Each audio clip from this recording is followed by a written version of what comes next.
Here. I'm gonna put my water bottle in my pocket.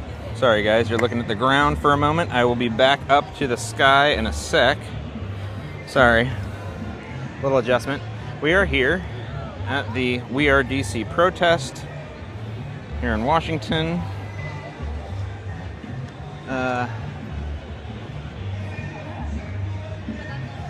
And it has filled in quite a bit.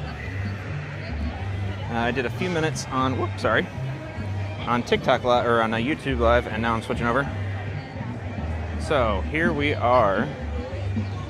We are at Malcolm X Park in Washington, D.C. You can see, for a little context, that right there is the Washington Monument. We are straight north of the Washington Monument. Oh, thank you very much, New Boots. I appreciate it. Okay, so we're going to get started. I'm going to be here for several hours. So it's going to be a nice, long day.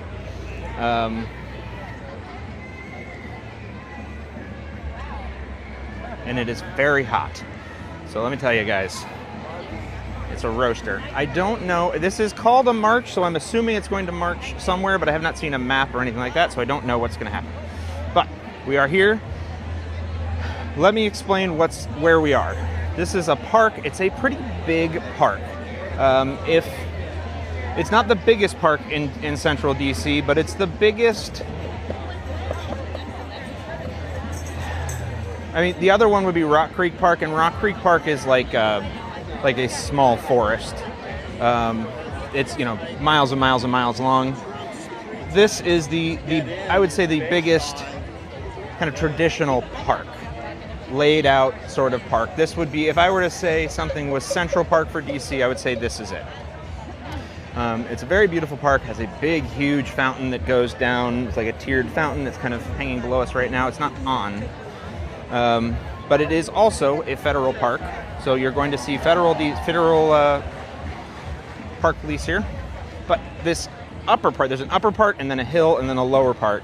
This upper part is about, I would say, at least the size of a football field. It is enormous. So there's a lot of people here, but you're going to see, hold on, let me help somebody. Oh, there you are.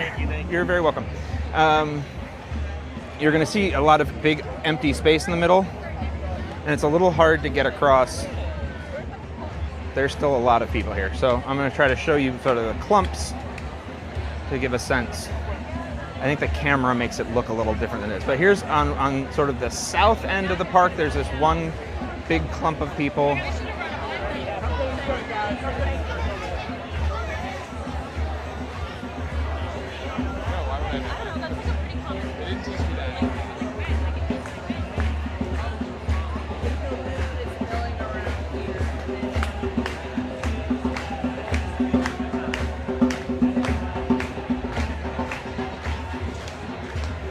If you guys wouldn't mind, yeah, thank you. As two of you are tapping, go ahead and tap and share.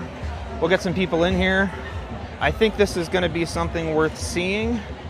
So let's get the word out that this is happening. If you wouldn't mind, thank you. Let me check something real quick.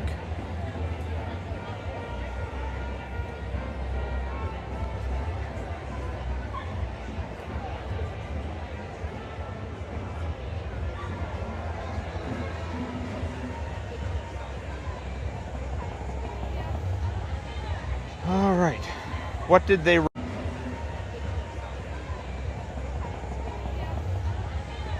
right. What did they remove? I'm not sure what you mean. So DC is currently... we have lost control of our local government in certain ways. There are certain things that we, by law, are supposed to have control over, and that control has been removed from local hands. Some of that is in line with at least the letter of the law, possibly not the spirit of the law, but some of it does not appear to be within the letter of the law either, but that's going to be up to the courts to decide. So what control? There's a couple of things, and by the way, I don't know whoever asked that. Who asked that? Where are you? Sorry. MD Girl WV World. So I do legal content. So as much as possible, I try to work out the legal arguments here and explain to you what the legal arguments are. And even though I will present to you what the contrasting arguments are, I try to give you everything as clearly as possible. So I don't know if you know that. I don't think I've seen you here before. But the arguments are that, first of all, DC by law is supposed to have mostly control over its own police force. And that control has been taken away. Now, it is allowed to be taken away in a period where the president needs the help of the police force with something. And that is sort of the wording of the law. In this case, it's been taken away because the president wants to be in control of doing what the police force was already doing. And so that is a little bit different from the spirit of the law, although it may not be a violation of the letter of the law. That's all going to have to get kind of hashed out. The other question is that there is this, and this was, I went through a very long live the other night going through this case. There is a new lawsuit filed.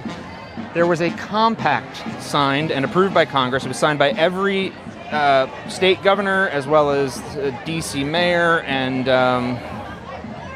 all 4 territories that agreed that if any of these states or territories or the district needed help from a state National Guard, a state militia, they would have this process that they would use to send their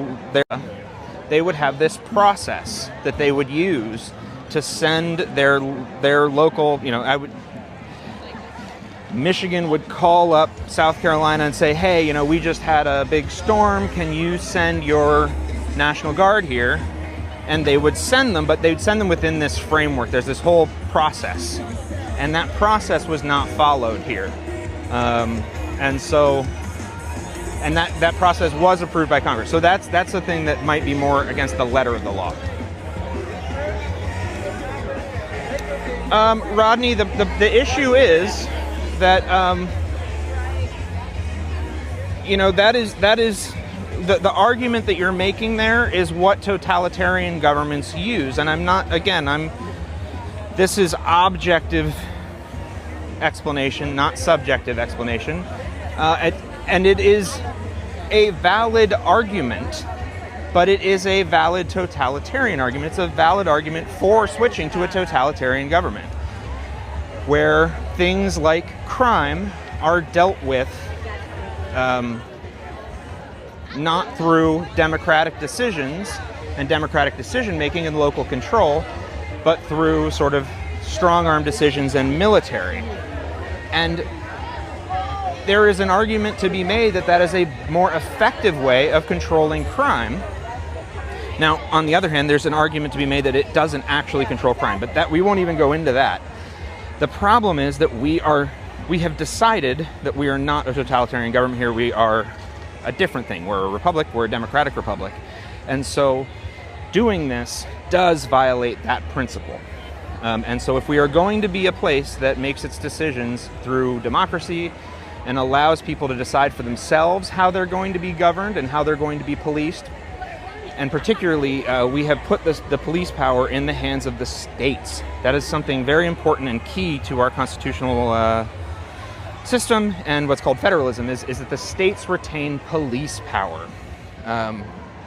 So if we are going to take that power away from the states, then that is sort of a violation of our constitutional principles, even if it works. Even if it works, it's still up to us to decide what we want. And so taking it away from us, taking that decision away, is a problem, no matter whether it's working or not. And I'm not saying it is or is not working, but I'm saying no matter whether it is or not, it's still problematic because ... So that's the explanation. You're right, DC is not a state, but DC was given the right to take care of its own affairs in 1973 by Congress through the Home Rule Act. DC Congress has control over all of these issues, but they turned all of them, all of the legislative issues related to DC were turned over to the DC City Council in the 1973 Home Rule Act. So the Congress has officially turned that power over to DC. And there are some powers that they gave to the president, but not all of them, and most of them belong to the Congress. So again, this is not, I'm as much as possible trying to cut the parts of this discussion out that are about, what works better, what works worse. That's policy. I try very hard to avoid that. But I will at least explain to you what the legal arguments are.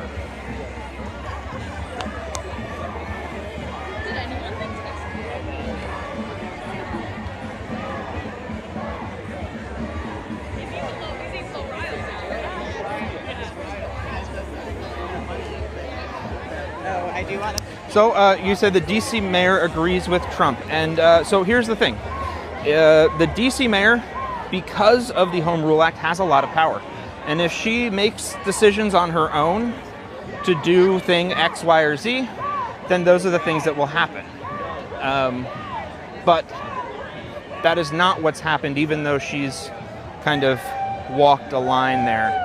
I don't know. That is a political decision that she's made, and again, that's outside of my wheelhouse. By the way, it is a little bit hard to read the screen. I apologize. There's a sun right behind me, and so I'm trying to read it when I can, but I'm also trying not to run into people.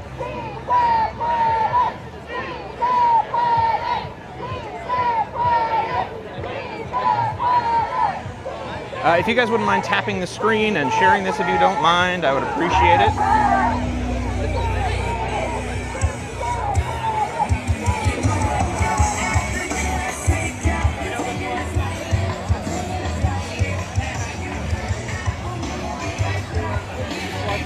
And I will periodically come through. We are currently at Malcolm X Park in Washington, D.C. This is the We Are All D.C., I think is the name of the protest. I hope I'm audible over, I'm walking past the speaker, sorry about that.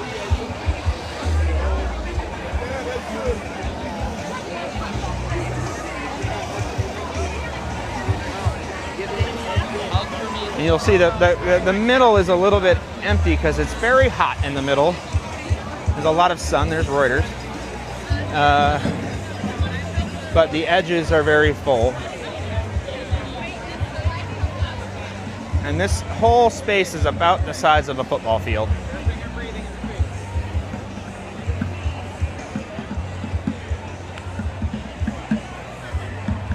I wonder, hold on a sec.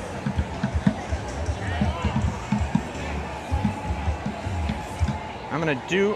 When I say people, you say power. People, power. Power. Power. When I say BC, you say power. BC, power. BC, power. BC, power. BC, power.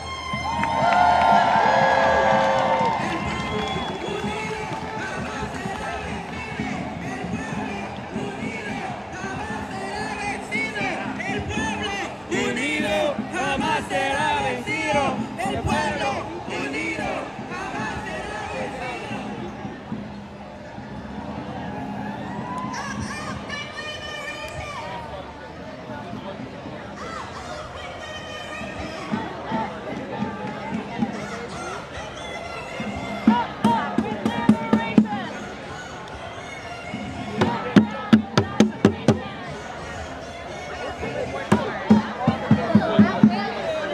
You see, this is one of these sort of entry points. A lot of people are coming up this way. Pardon? If you're looking to exit, please use Oh, that's okay. I'm just walking around. No, I appreciate it. I need that. I need that. So that's.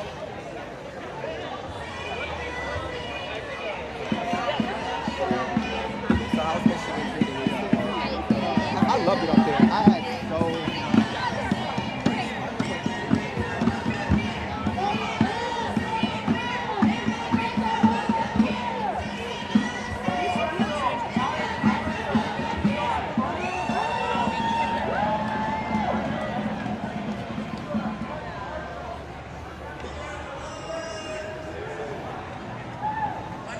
So Marilyn, I see what you said there. You said that people voted for this, and this is part of the question, is that there are questions that are left to, what do the voters decide and that sort of thing. But we have a constitution in place that protects certain rights despite what voters ask for. In order to change those rights, they have to go through a process and actually change the Constitution. So this Constitution exists no matter what at the moment. So that's just sort of how that works. And this is constitutional. These are constitutional issues rather than what they call political issues that are left up to elected officials, and issues that are decided by people who make those decisions based on what their voters want.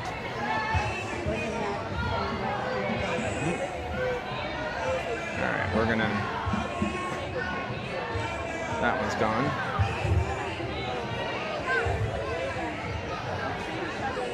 Yeah, if you guys wouldn't mind tapping, I would appreciate it, and liking, or rather sharing. So for those of you who don't recognize it, this is the DC flag here. 2 red bars and 3 red stars. You'll see a lot of that today.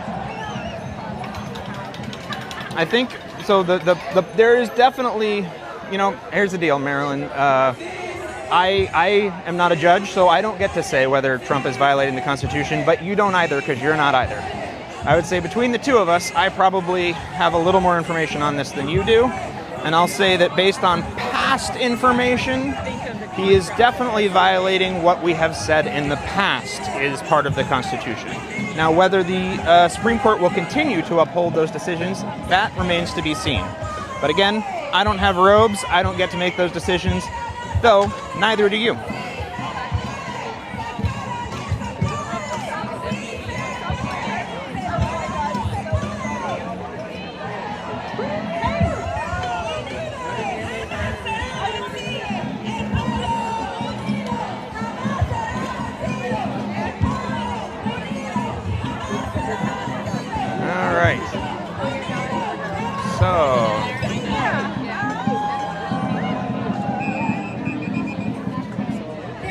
Getting hard to walk through here. I'm just sort of walking up and down, so you guys can see what's happening.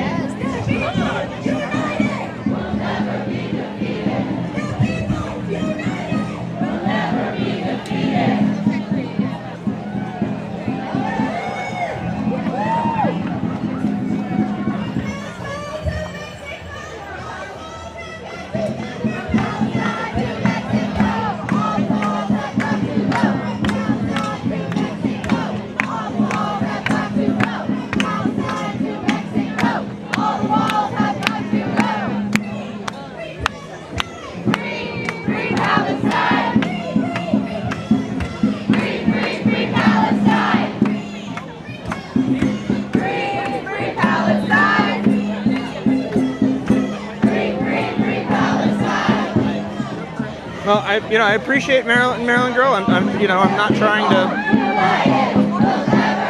Hold on, it's a little too loud. Hold on.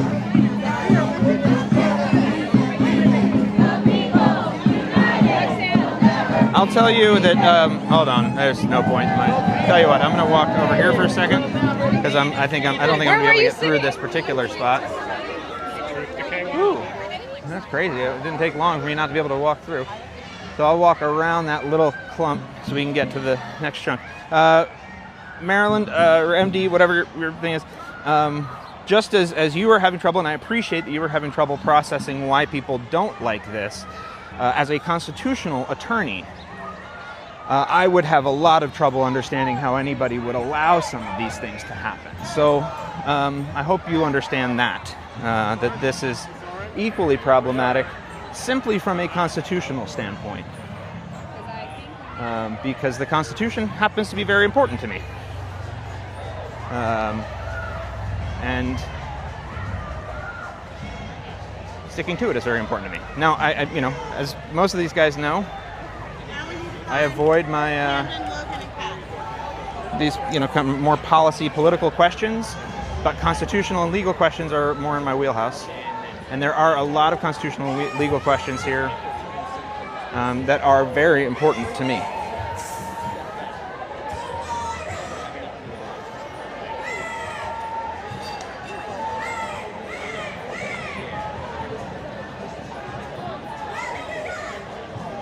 I am at, this is Malcolm X Park in Washington, D.C. It's at 16th Street, 14th to 16th, just straight north of the Washington Monument.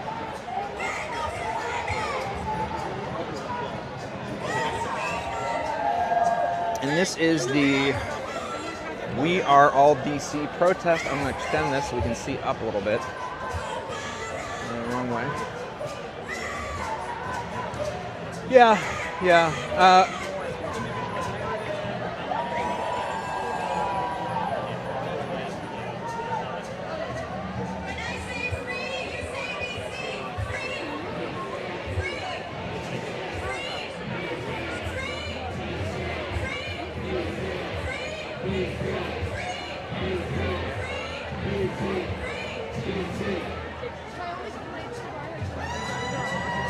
Yeah, I'm going to knock out a couple of kind of obvious bots. I just don't need the...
So, you know, Maryland girl, I'm trying to give you the benefit of the doubt, but what you're at this point, you don't sound like you're trying to understand anything. You just sound like you're trying to troll, which is kind of not what we do here.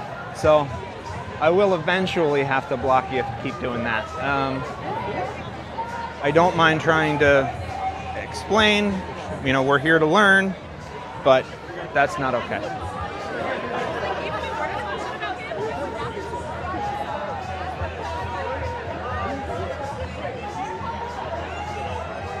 This is the We Are DC protest. It's kind of a general, I think it's a lot of different groups that have kind of planned this together.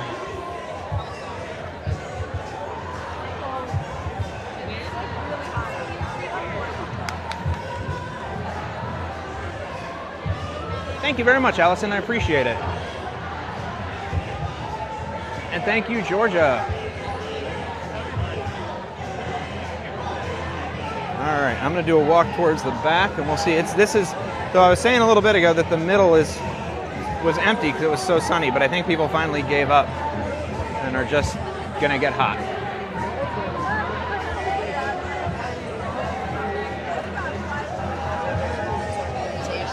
We'll walk around to this end and then rotate back.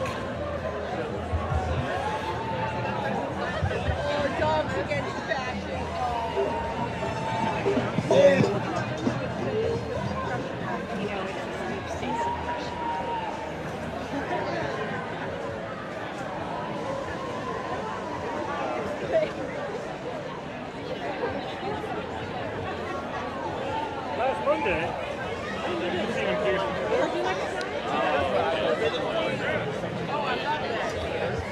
crime is in the White House. Yes. Join us on November 5th. Join us on November 5th.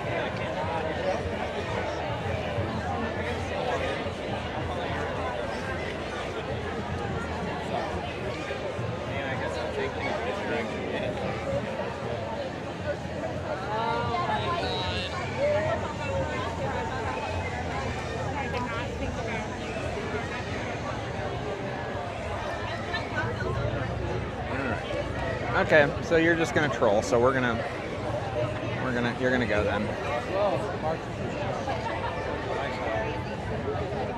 I tried.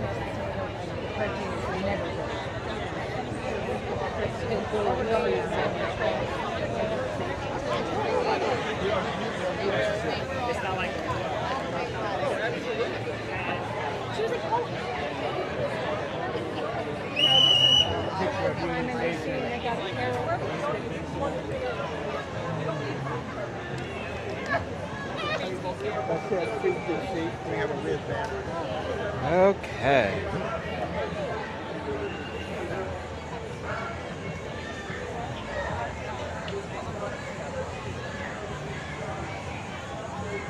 If you guys wouldn't mind tapping the screen and sharing, I would appreciate it. Oh, hey, it's that guy.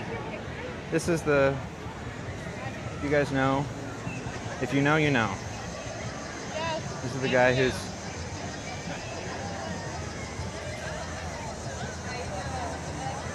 That's him. That's the guy who sold that the books online all the way in the 90s, 2000s. You run into him every once in a while. He's lived in DC for a long time.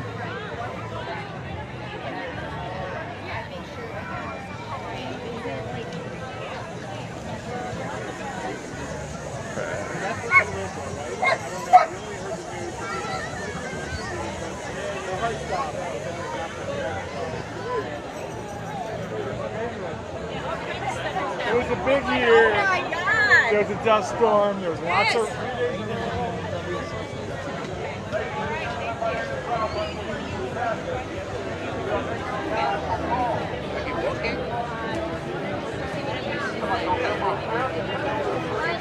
This is at Malcolm X Park.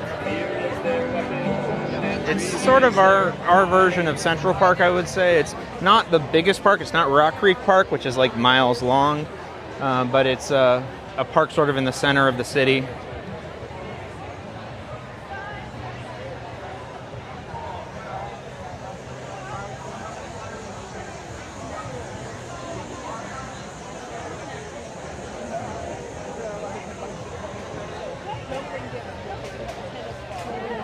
I don't know what that's about. It's a very pretty park.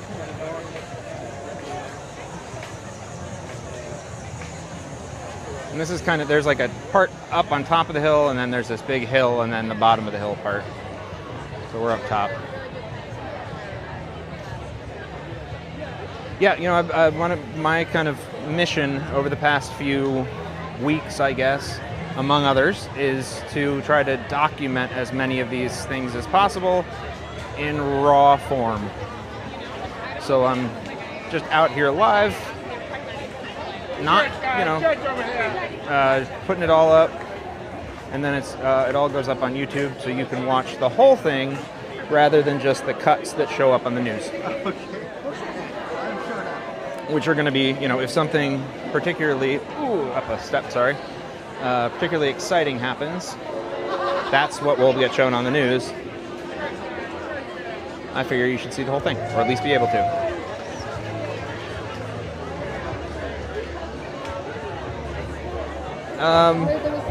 Is it safer? I mean, I don't feel safer walking outside. That's certainly the case. I don't go out at night anymore. I don't think it's safe to go out at night now.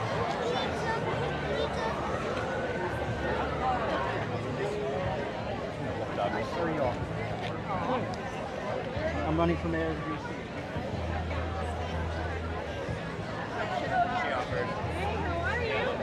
Yeah, it's definitely safer before. Much safer.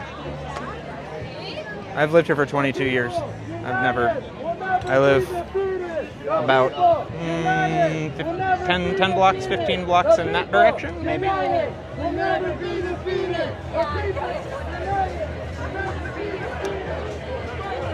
And yeah, no, I don't go out at night anymore.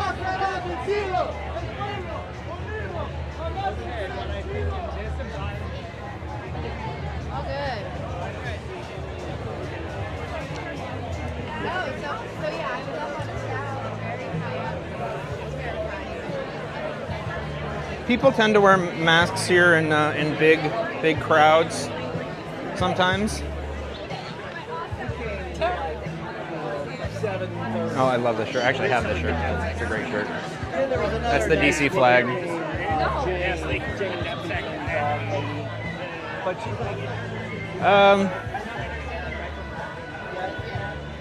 I don't know.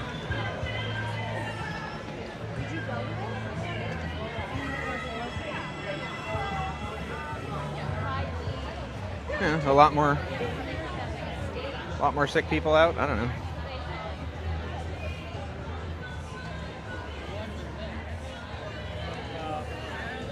Okay. Yeah, when I got COVID, it was definitely a lie. All that coughing definitely felt like a political thing.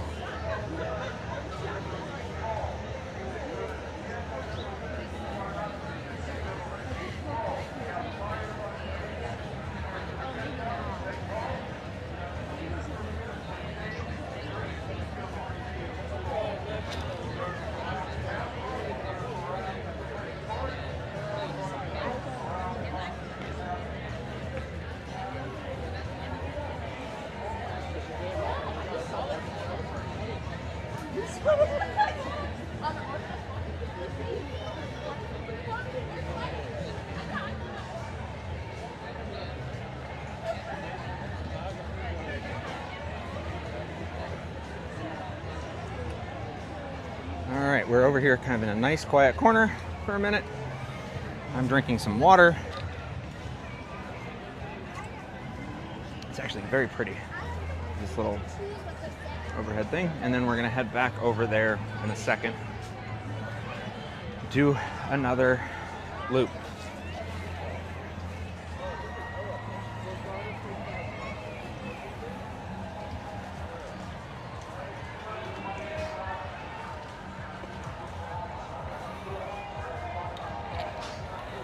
Bless you. There's one big bottle of water down.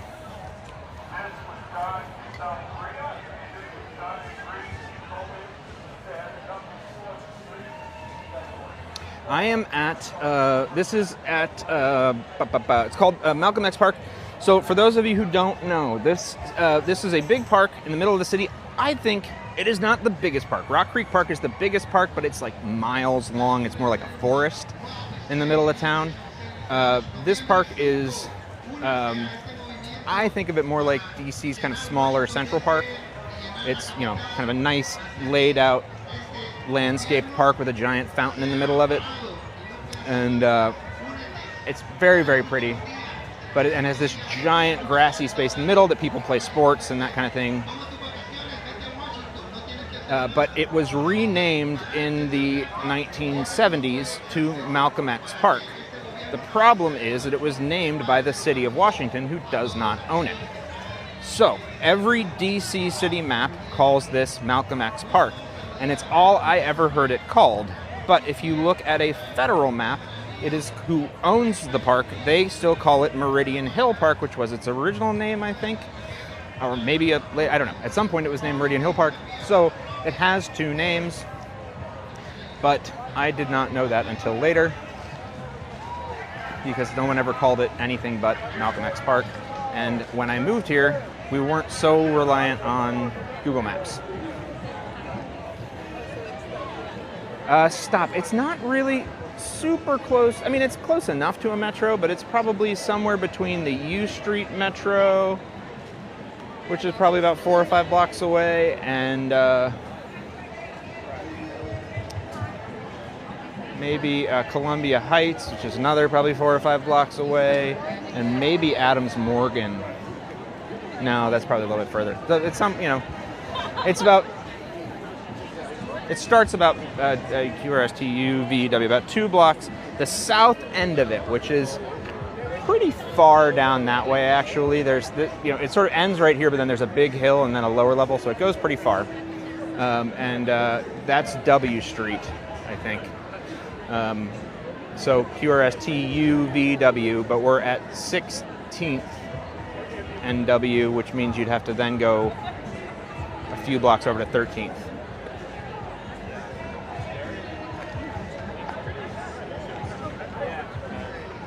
There are a lot of families, but there are also a lot of people that I'm pretty friendly with most of my neighbors.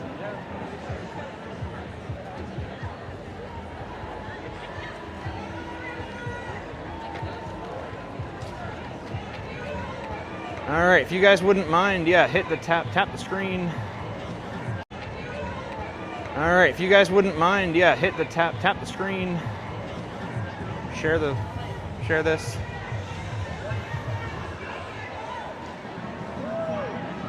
And we will start another walk around here. Do another loop. When I'm walking this way, it's going to be very hard for me to see what's happening. So I'm not going to be able to really respond much because the sun is shining on the screen.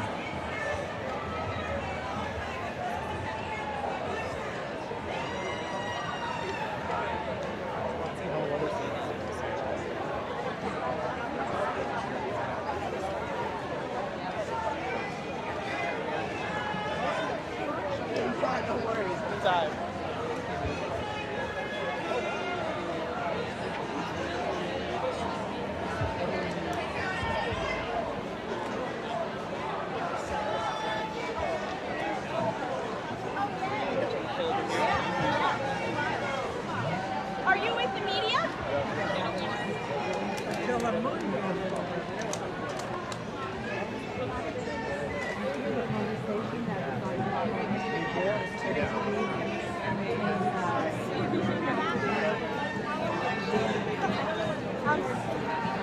Yes, I'm sitting. I'm assuming.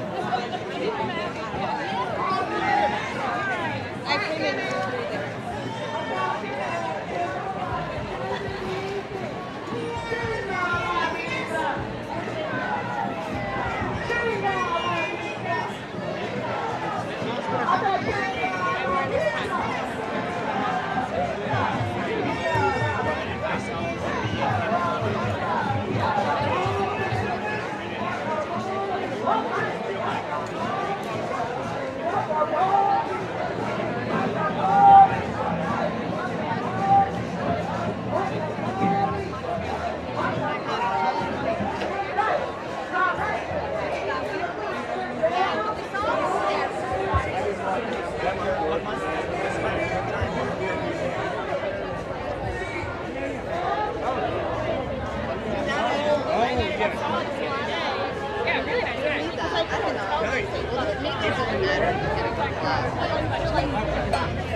November 5th, big protest. Thank you guys, good job.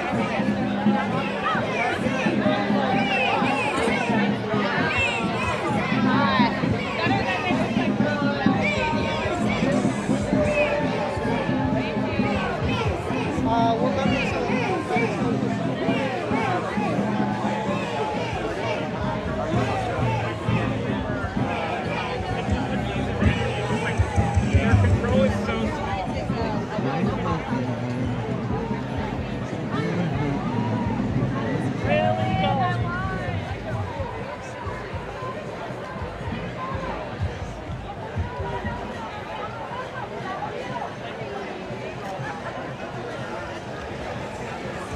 All right, we made it about 2/3 of the way down here. I'm going to try to fight my way all the way down to the corner. It's going to get pretty packed here. If you guys wouldn't mind tapping the screen, sharing this. I don't know if you're going to be able to hear me for the next couple of minutes. I have a sandwich and I'm not afraid to use it.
All right, we're making our way down to the northern corner here.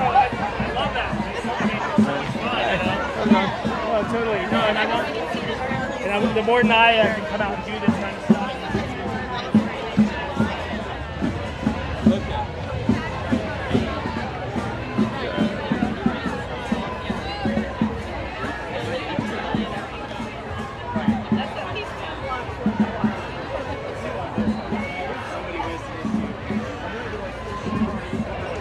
Ooh, wow, the bots got hot while I wasn't watching.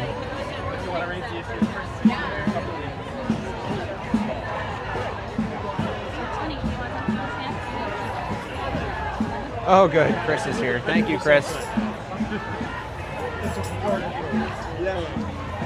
Oh, is this the actual march? That's what they say. Okay, all right. So I was just doing a walk, guys, and now we have ended up in the actual march. So I guess that's where we're headed now. So we are leaving the park,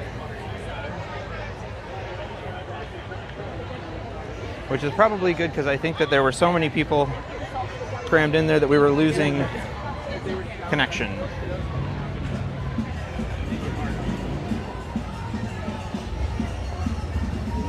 Go ahead and tap the screen though and hit share if you wouldn't mind.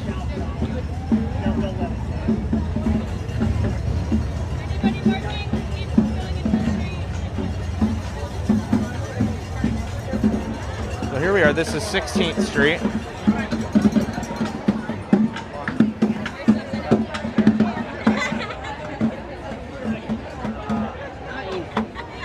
My bag is close, I think. Alright. Thank you.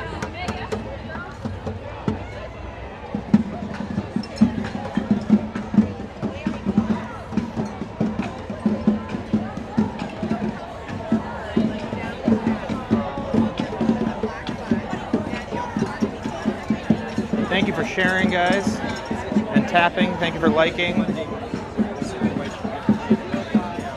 If anybody wants to subscribe, I am doing sub-only lives now. I'm going to try to be doing that. So if you guys want to subscribe, that's one way to get in. You can have access to the stickers and all that stuff.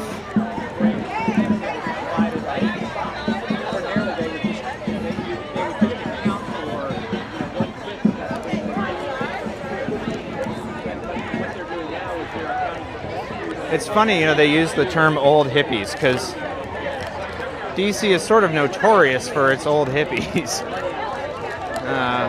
But what was funny is that he said the DC old hippies that don't live here, which, I mean, if there's one thing there's a lot of here.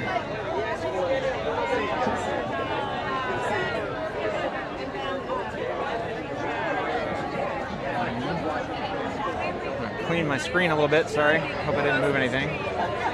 So I can see. All right, we're going to look around here.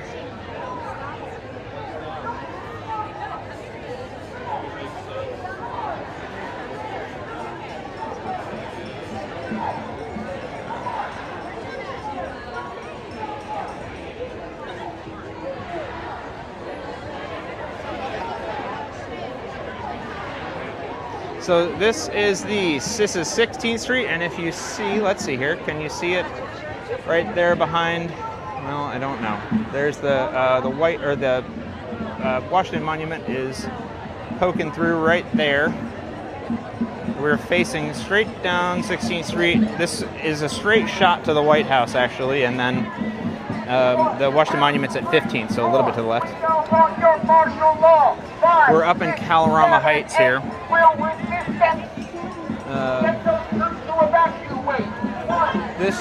We've been in the park right here, which we're going to walk past now.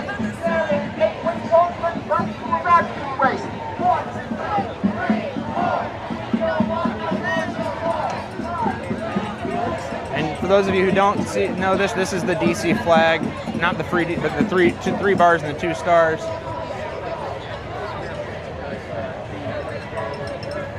Yeah, if you guys wouldn't mind tapping and liking and sharing and subscribing, that would be great.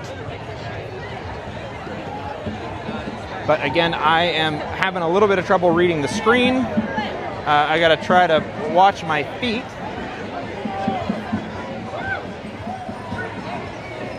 Not run into anybody, and it's very, very bright today. All these people do not live in the suburbs. I will say pretty blatantly, most of these people probably live downtown. I live downtown. I live about 10 blocks from here. I think you'll find that this is a very DC heavy crowd. So I don't know where, I know that's a good troll, but it's not true.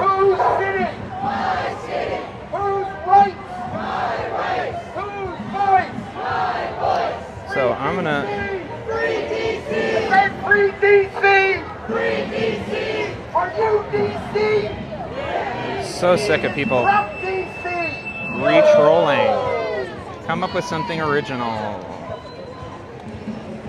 Alright, here we go. This is the start of the protest. Everybody's getting ready to head out. 1, 2, 3, 4. We don't want your martial law. 5, 6, 7, 8. We want the troops to evacuate. 1, 2, 3, 4. We don't want your martial law. 5, 6, 7, 8. We want the troops to evacuate. 1, 2, 3, 4. We don't want your martial law. 5, 6, 7, 8. We want the troops to evacuate. Free DC! Free DC! Free DC! Free DC! Free DC! Hear it! Free DC! Louder! Free DC! What do you want? Free DC! You want it now? Free DC! What do you want? Free DC! You want it? Free DC! Say it louder! Free DC! What do you want? Free DC! Who's voice?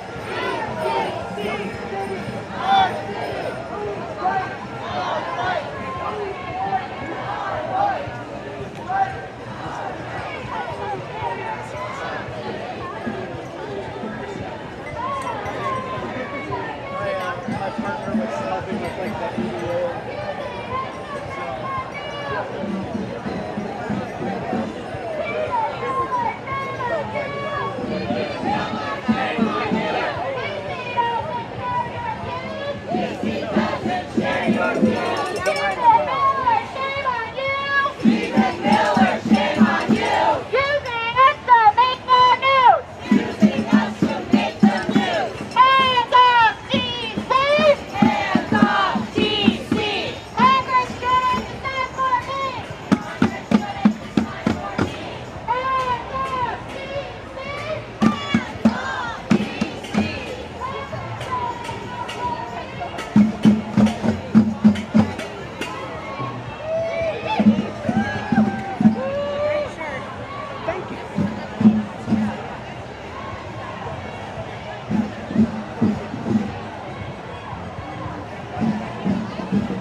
Upside down flag denotes that the country is in crisis. That is the mark on a ship that there is a crisis on board.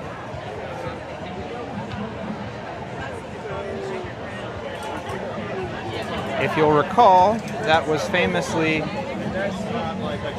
done by Justice Alito. So for anyone complaining about that, that was a very common practice over the last 4 years. A common practice over the last 4 years by MAGA supporters.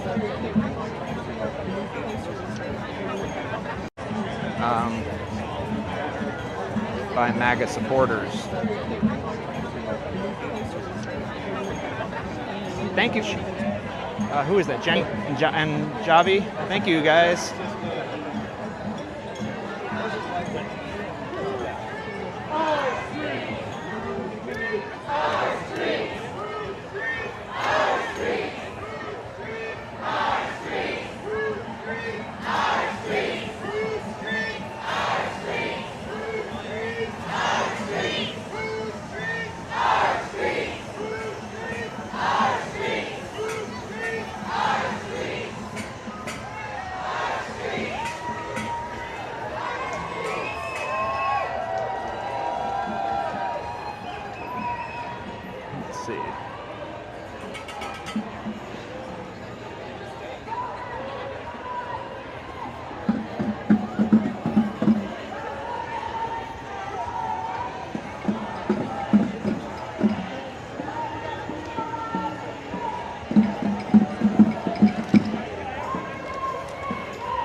That hill is going straight down, and this road dead ends at the White House.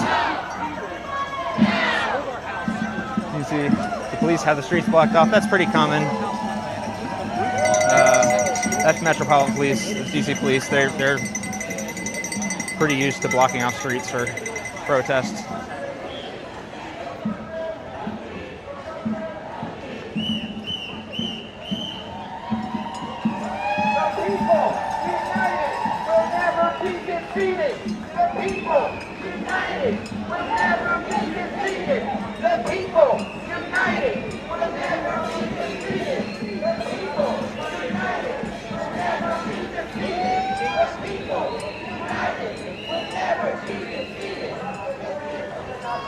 So martial law, which is, that's not how you spell it. It's M-A-R-T-I-A-L, martial, is imposing, it is not whatever you'd probably think it is.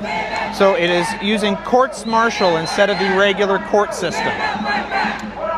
It is not legal within the borders of the United States unless the court system has been disbanded for some reason.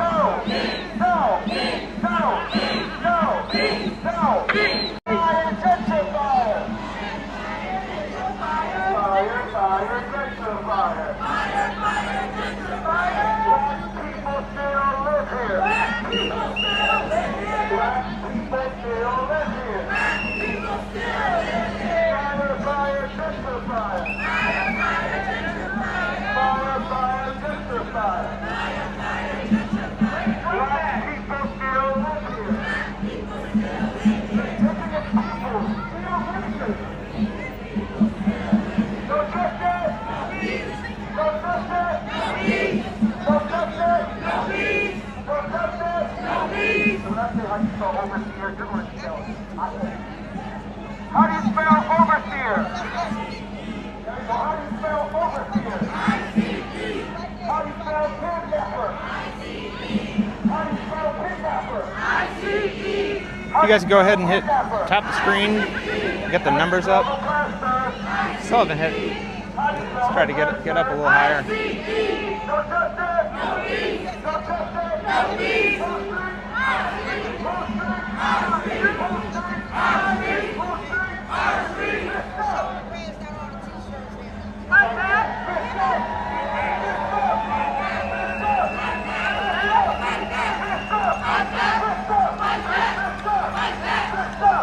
We got the front of the parade, or got the front of the protest here.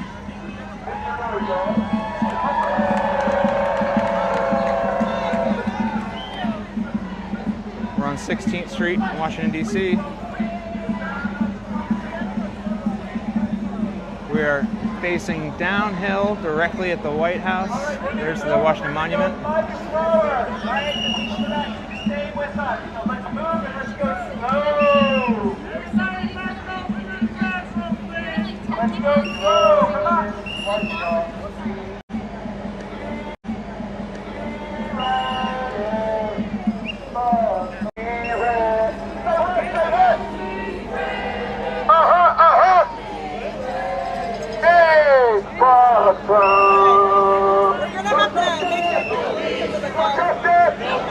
Show me what community looks like. Show me what community looks like. Show me what community looks like. Was a freedom fighter and he taught us how to fight. We gon' fight all day and night until we get it right. What side are you on, my people? What side are you on? We on the freedom side. What side, people? What side are you on? We on the freedom side. What side are you on, my people? What side are you on?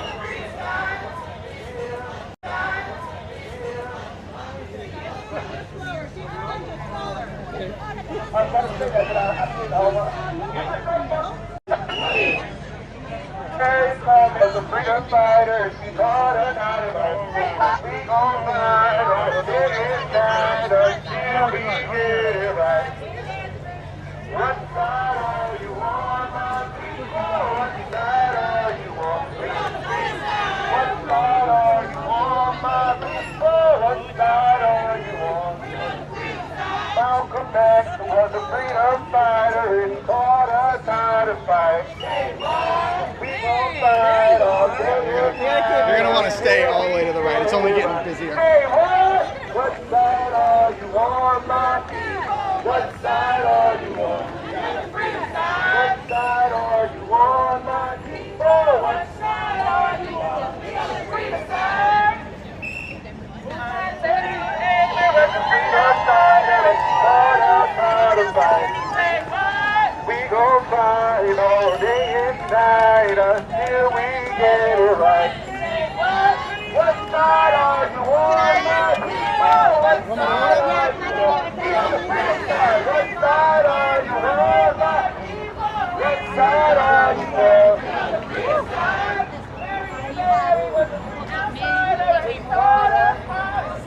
Say what?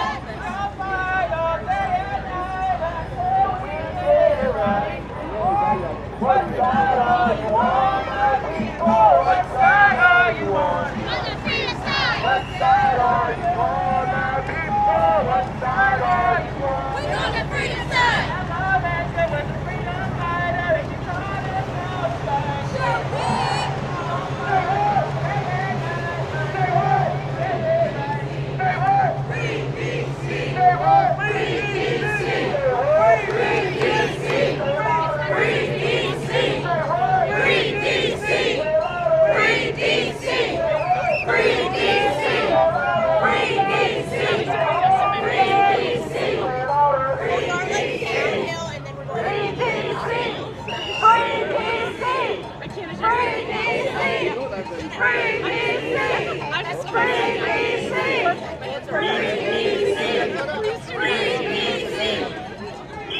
stop for a second.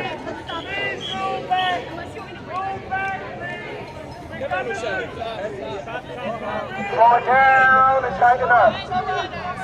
Who keeps us safe? Who keeps us safe? We keep us safe. We keep us safe. Make some noise, y'all. Y'all damn good out here.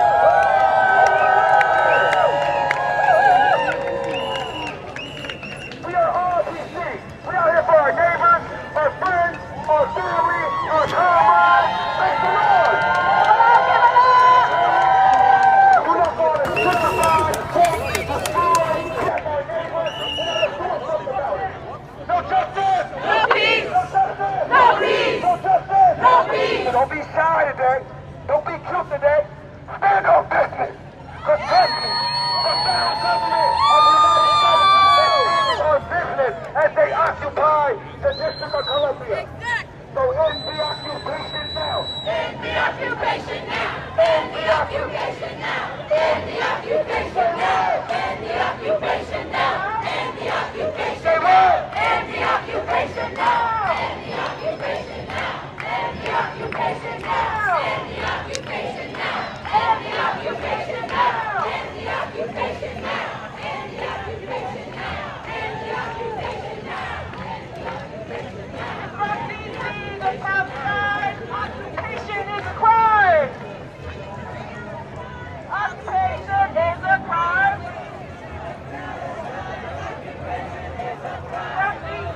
There is a new case for Washington, D.C. I discussed it in Friday's morning report. Briefly, it's just a complaint out right now.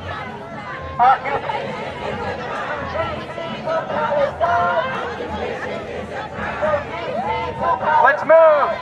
Slowly.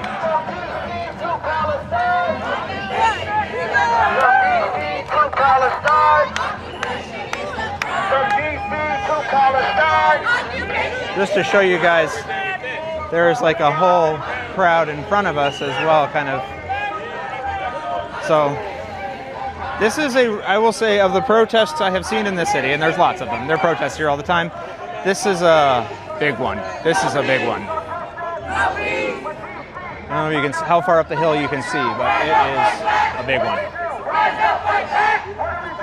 Rise up, fight back. What do we do? Stand up, fight back. What do we do? Rise up, fight back. What do we do? Rise up, fight back. What do we do? Stand up, fight back. What do we do? Rise up, fight back. If our neighbors are under attack, what do we do? Stand up, fight back. What do we do? Stand up, fight back. What do we do? Stand up, fight back. What do we do? Stand up, fight back. When PC youth are under attack, what do we do? Stand up, fight back. What do we do? Stand up, fight back. What do we do? Stand up, fight back. What do we do? Stand up, fight back. No justice! No peace. No justice! No peace. No justice! No peace. Out of your homes and into the streets!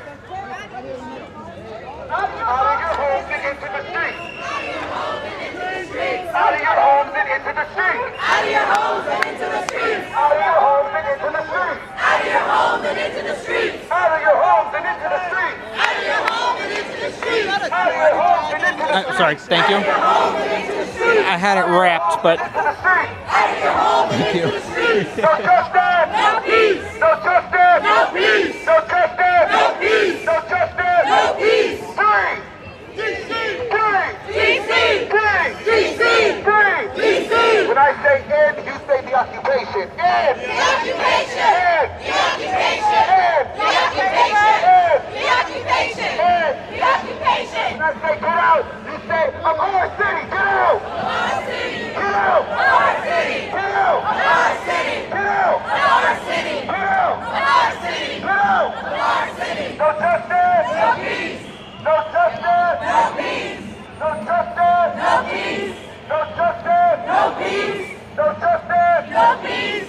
Whole street! Our street. Whole street! Our street. Whole city! Our city. Whole city! Our city. Whole city! Our city. Whole city! Our city. Whole community! Our community. Whole community! Our community. Whole community! Our community. Whole community! Our community. Whole community! Our community. Whole community! Our community. No justice! No peace. Make some noise, huh?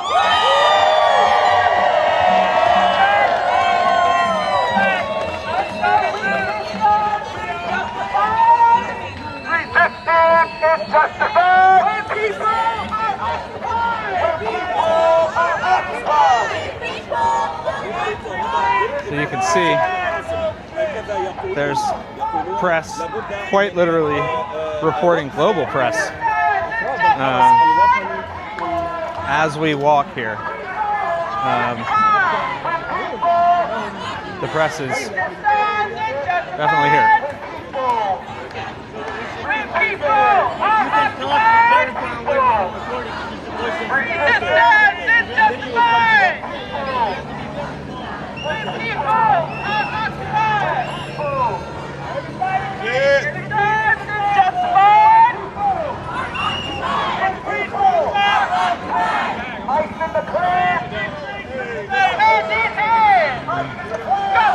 Helicopter. Ice in the clouds!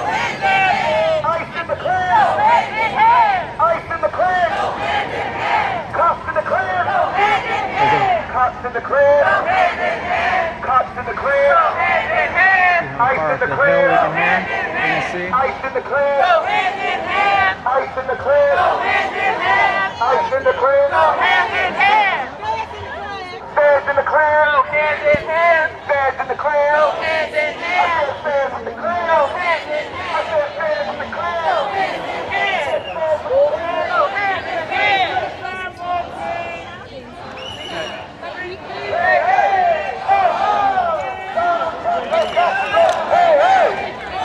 Sorry.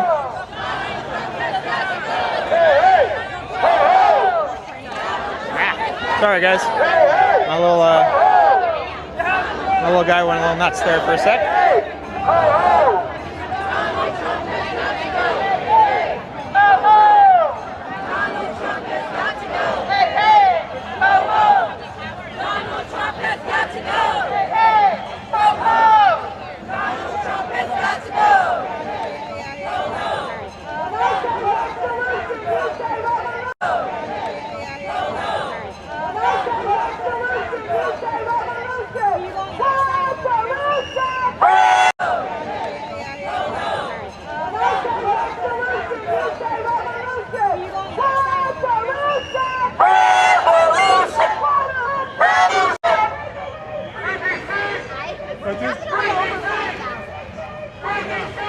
Coming up on U Street here.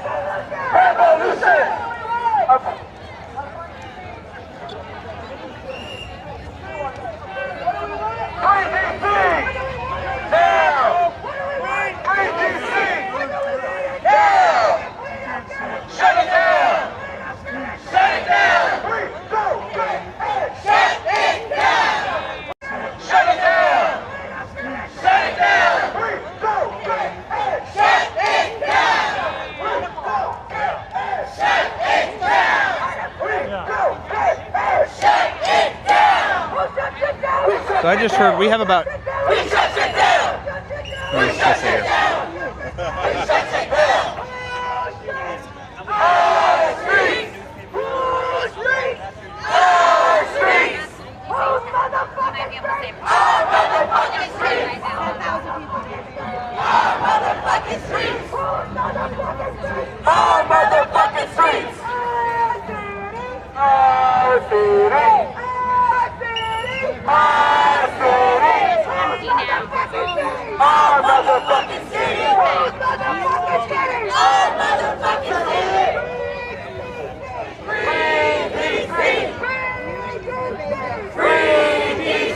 When I say hands up, you say fight back. Hands up! Fight back! Hands up! Fight back! Hands up! Fight back! Hands up! Fight back! Hands up! Fight back! Hands up! Fight back! Hands up! Fight back! Hands up! Fight back! Hands up! Fight back! Hands up! Fight back! Hands up! Fight back! Hands up! Fight back! Hands up! Fight back! Hands up! Fight back! Hands up! Fight back! Hands up! Fight back!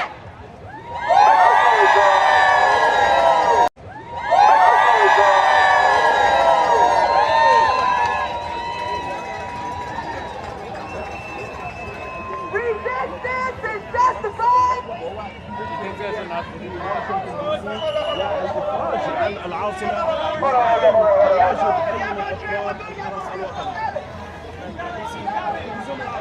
So, again, you can see there's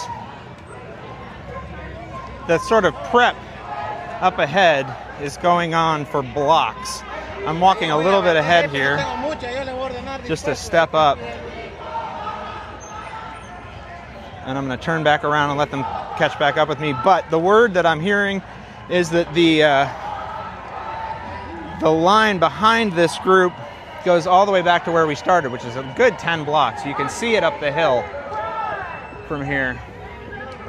I'll try to get a shot up the hill a bit. And it just goes all the way back up that hill that we came down. So this whole walk is full all the way up there.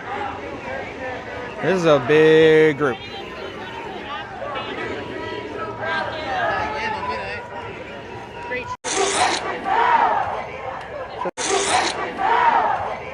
Should have seen that coming, huh? Had a bottle of water explode on me, bubbly water explode on me. Had a bottle of water explode on me, bubbly water explode on me, but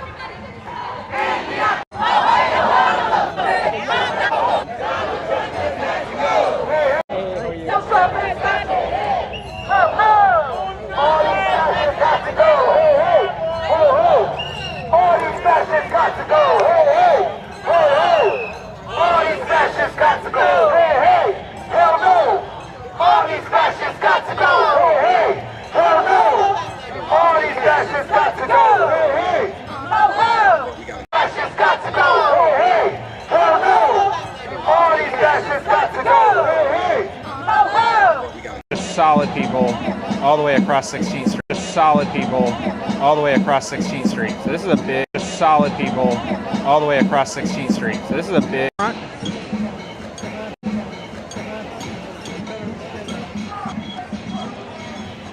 Do it.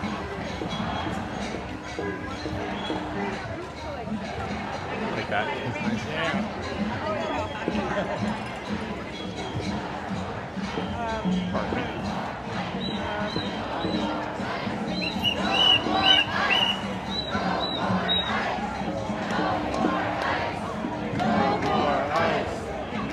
Hey, what I'll do, since we're walking through for a minute, I'm going to flip this backwards. Hi, everybody. I know, I look very sweaty, sorry. But this way, while we're in the middle, sort of see, put us in a little contact what's behind us.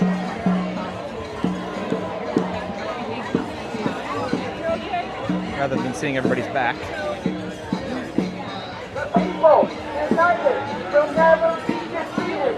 The people united will never be defeated. The people united will never be defeated. The people united will never be defeated.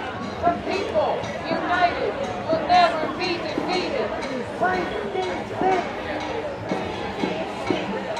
Free DC. Sorry, trying to do everything with one hand.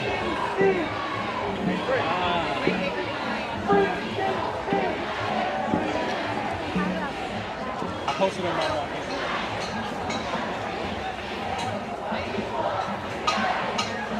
I can show off my shirt, guys. For anybody who hasn't seen it, I'm pretty proud of it. My U Street sandwich throwing shirt. It's on BrianODC.com if anybody wants it. I also got Morning Report mugs. But I was pretty proud of that. All right, hold on. I'm gonna flip you back. I'm just sticking something in my bag. Woo! Yeah, it is really hot. Really hot. Okay, let's see. Get you back on what's really important. Thank you very much. I was pretty proud of the shirt. Thank you.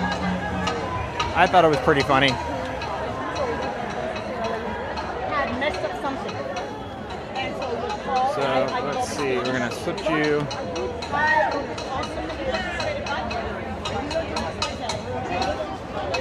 Rocky. Rocky. I just know they rock.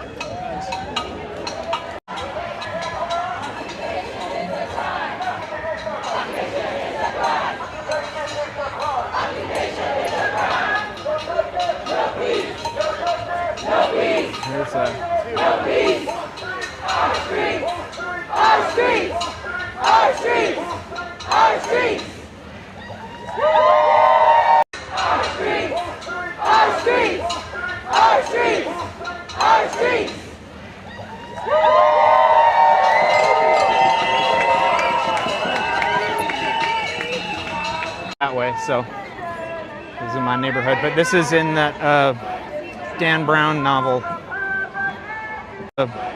Dan Brown novel. That's the Scottish Rite Temple.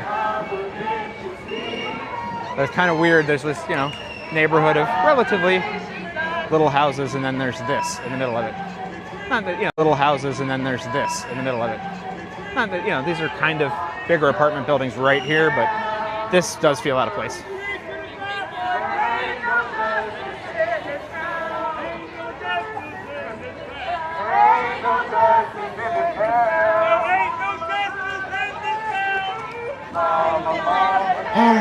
Just be able to see that straight in front of us is the White House. Straight down the street. I know you just be able to see that straight in front of us is the White House. Straight down the street. I know you guys, that little white, right, or the sort of there, that's the White House. 6 is the White House, and behind us is this crowd. No, right there, you see a statue in the middle, in front of us.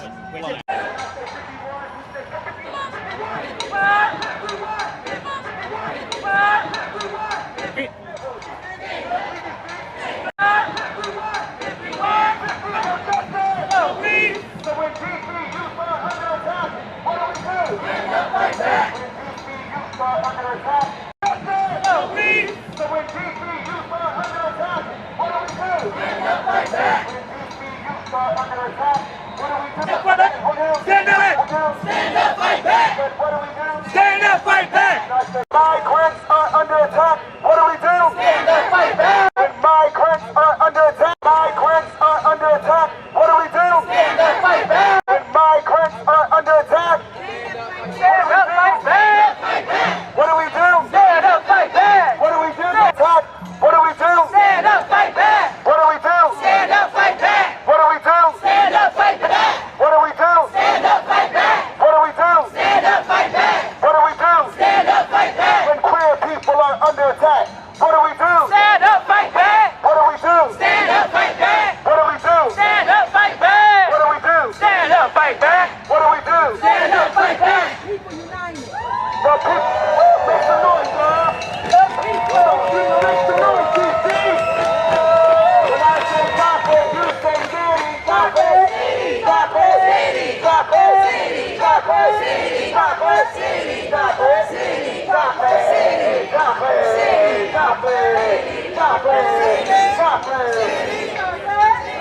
The people united will never be defeated. The people united will never be defeated. The people united will never be defeated. The people united will never be defeated. The people united will never be defeated. The people united will never. Can we get over 100,000 likes, guys? We're at 90,000. Will you tap a few times and get us over 100? United will never be defeated. The people united will never be defeated. Make some noise, y'all. Make some noise. Let my people go. Set my people free. I want the world to know. We will free DC. We will free DC. Let my people go. Let my people go. Set my people free. I want the world to know. We will free DC. We will free DC. We will free DC. We will free DC. Let my people go. Set my people free. I want the world to know. I want the world to know. We will free DC. That we will free DC. We will free DC. We will free DC. We will free DC. We will free DC.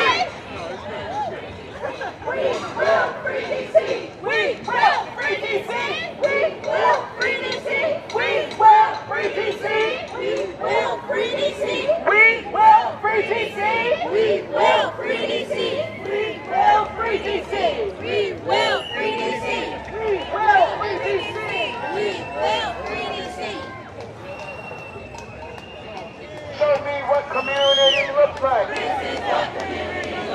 Show me what community looks like. This is what community looks like. Show me what DC looks like. This is what DC looks like. Show me what DC looks like. This is what DC looks like. Show me what DC looks like. This is what DC looks like. Show me what DC looks like. This is what DC looks like. Fire, fire, Texas fire. Fire, fire. Fire, fire, Texas fire.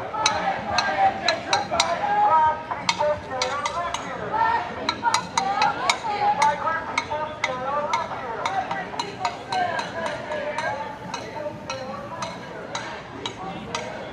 Migrant people still live here. Migrant people still live here.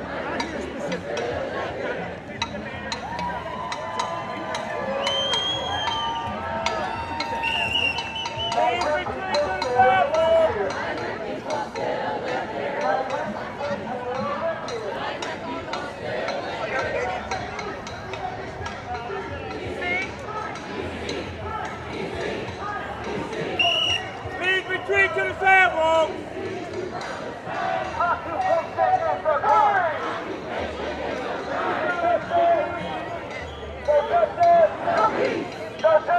No peace. Free DC. Please retreat to the sidewalk. Free DC. Free DC.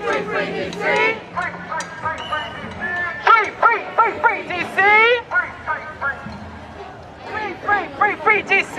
No justice. No peace. No justice. No peace. No justice. No peace. Repeat after me. Say hey. Hey. Mayor Bowser. You don't care about us. You don't care about us. Say hey. Hey. DC Council. DC Council. You don't care about us. You don't care about us. You don't care about us. You don't care about us. Who keeps us safe? We keep us safe. Who keeps us safe? We keep us safe. Who keeps us safe? We keep us safe. This time, thank y'all. I said, hey. Hey. Mayor Bowser. Mayor Bowser. Hey. Hey. Mayor Bowser. Mayor Bowser. You don't care about us. You don't care about us. You don't care about us. You don't care about us. Who keeps us safe? We keep us safe. Who keeps us safe? We keep us safe. Who keeps us safe? We keep us safe. Who keeps us safe? We keep us safe. Who keeps us safe? We keep us safe. Who keeps us safe? We keep us safe. Hill City. Our city. Hill City. Our city. Hill City. Our city. Hill City. Our city. Chocolate City. Chocolate City. It's still alive. Still alive. Chocolate City. Chocolate City. It's still alive. Still alive. Chocolate City. Chocolate City. Still alive.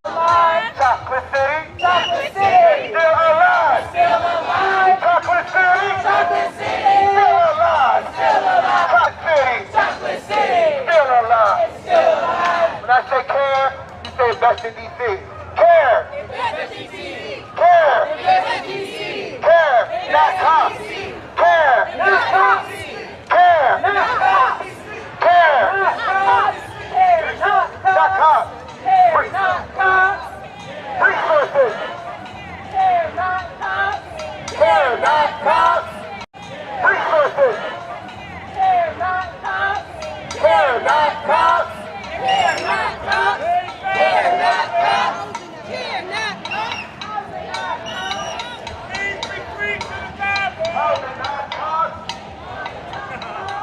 Housing not costs. Please retreat to the sidewalk.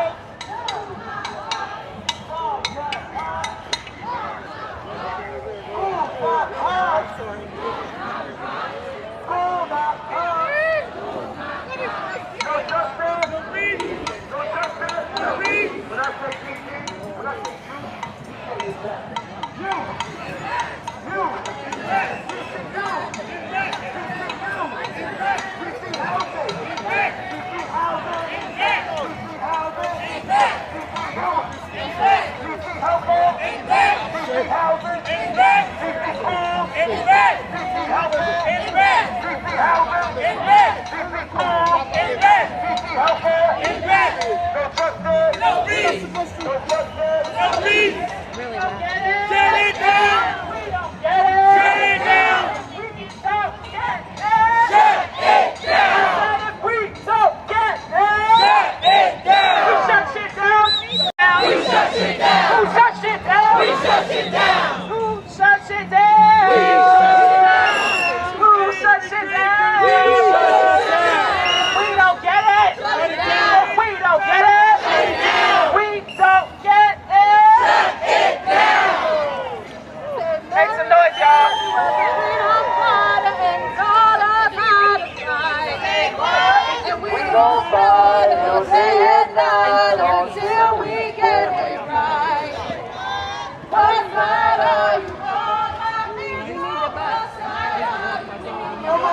Coming to the White House here.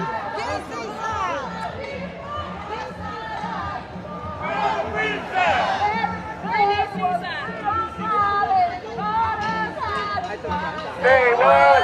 We gon' fight all day and night until we get it right. What side are you on, my people? What side are you on? What side are Thanks for getting us over 100,000, guys. What side are you on? Ain't coming but the freedom fighter, and she taught us how to fight. Say what? We gon' fight all day and night. They don't want to walk with the band. Say what? What side are you on, my people? What side are you on? We on the freedom side. What side are you on, my people? What side are you on? We on the freedom side. Was a freedom fighter, and she taught us how to fight. Say what? We gon' fight all day and night until we get it right. What side are you on, my people?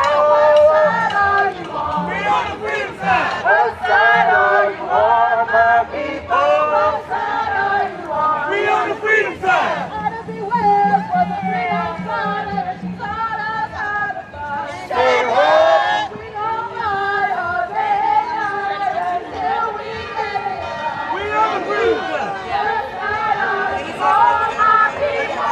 What side are you on? We on the freedom side. What side are you on, my people? What side are you on? The church is ringing the bells.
Oh my God, you guys, that was really intense.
I can't hear you. Our streets. I can't hear you. Our streets. A little bit louder. Our streets. A little bit louder. Our streets. A little bit louder. Our streets. A little bit louder. Our streets. Whose streets? Our streets. Whose streets? Our streets. Whose streets? Our streets. Whose streets? Our streets. Whose streets? Our streets.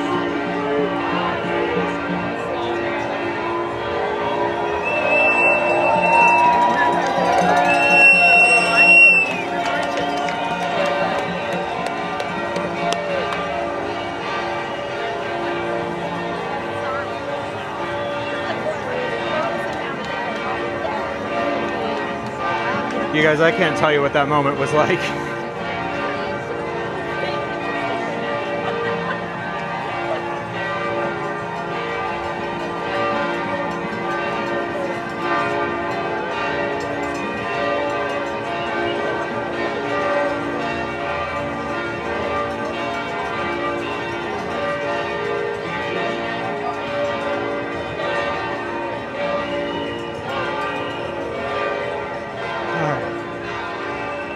continue on towards the White House.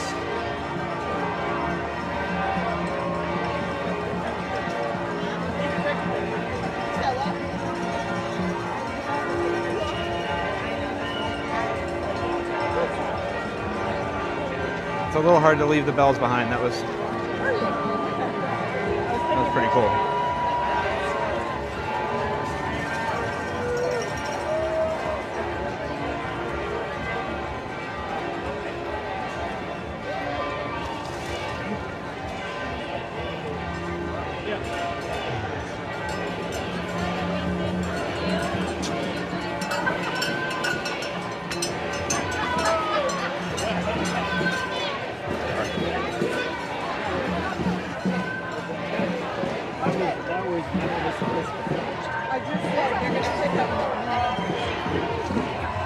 Sorry.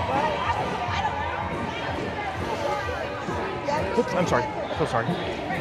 Sorry, you guys are going to hear me say sorry a lot in the next couple of minutes. I got to try to get back up to where it was.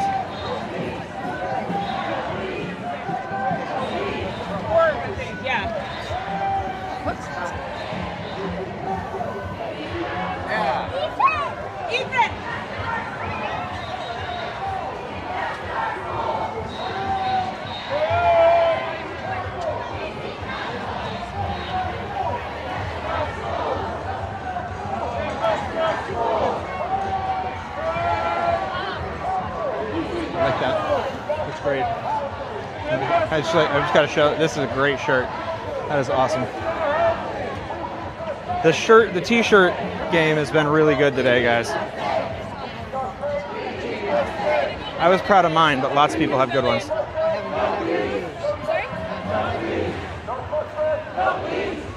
All right, so you can see we're gonna go. I don't know where everybody. Make some noise, baby.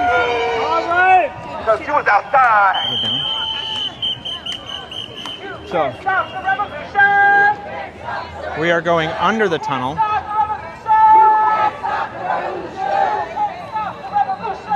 There's the White House back there. You can't stop the revolution. This is Scott Circle. I can't start the revolution. I can't start the revolution. I can't start the revolution. We'll run ahead a little bit. But we're going to go under here, and you can see there's a big crowd. This is a traffic circle. For, funneling traffic through the city. And 16th Street has a tunnel that goes under it. So that's where they're going to send us. But everybody's up there getting pictures. It's probably going to be pretty cool. But I am going to sit here.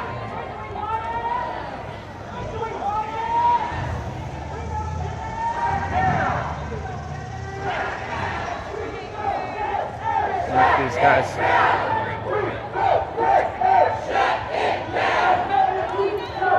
If you guys wouldn't mind tapping and liking, we'll get some people in here to see this. I think it's going to be pretty cool.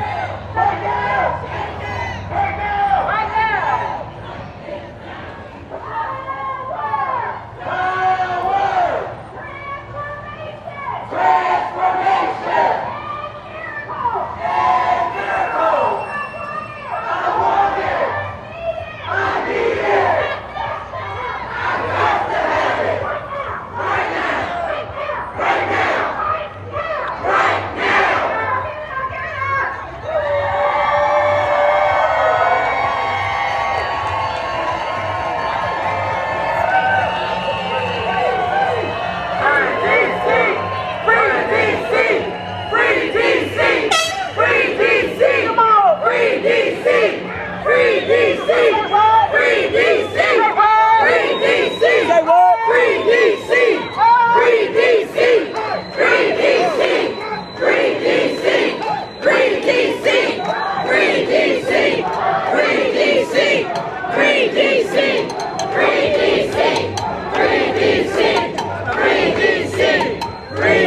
DC! Free DC! Free DC! Free DC!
democracy looks like. Democracy looks like.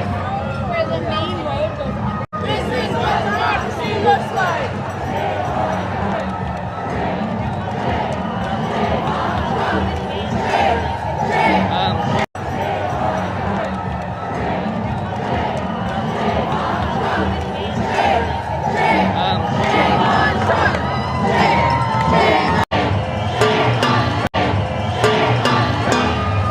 People up a little bit to let us get through here. Block traffic anymore. Tap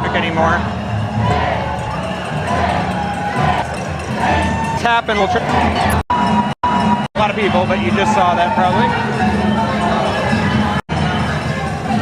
Done in like 2 hours.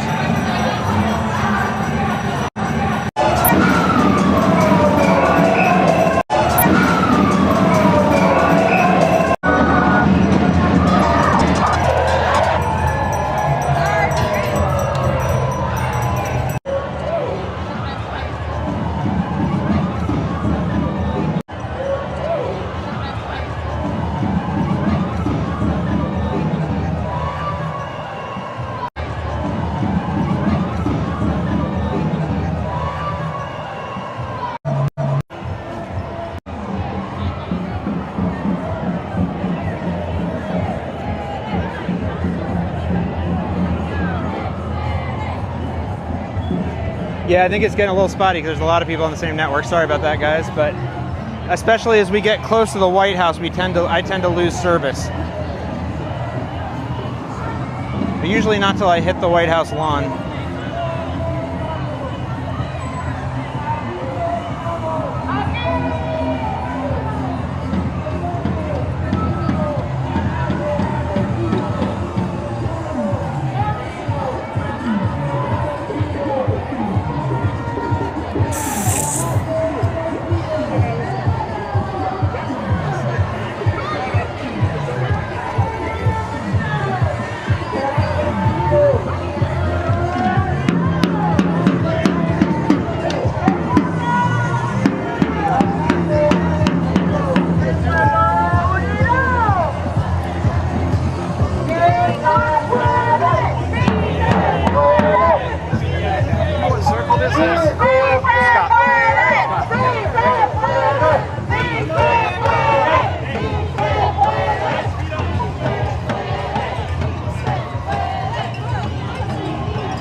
If anybody hasn't subscribed and would like to, now is a good time. I'm doing some sub-only lives on some of the legal stuff going on.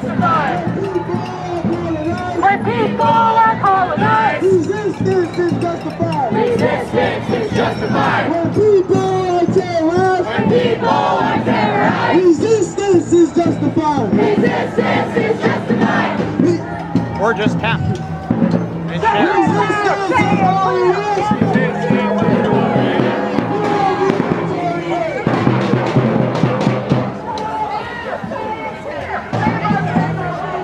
I keep waiting to see an end.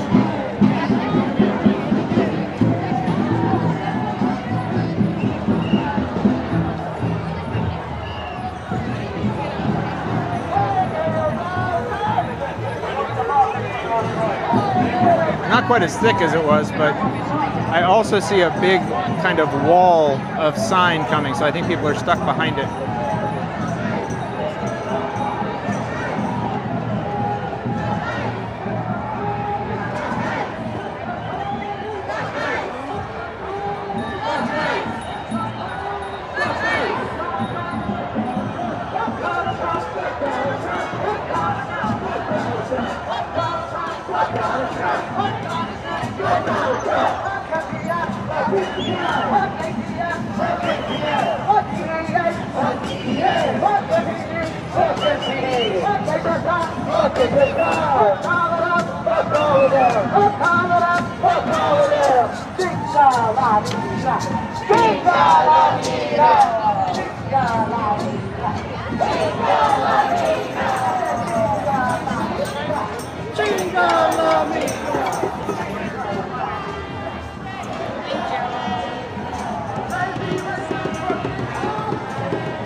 I don't know if it's possible for you guys to see, you know, it kind of gets dark in the tunnel, but the crowd on the other side of the tunnel is still pretty strong.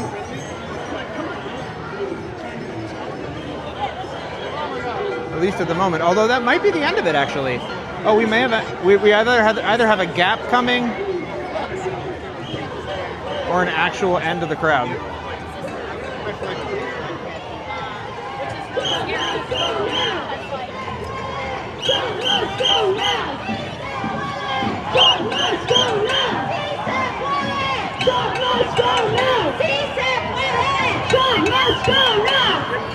Danger, danger, there's a fascist in the White House. Danger, danger, there's a fascist in the White House. It's up to us to join him.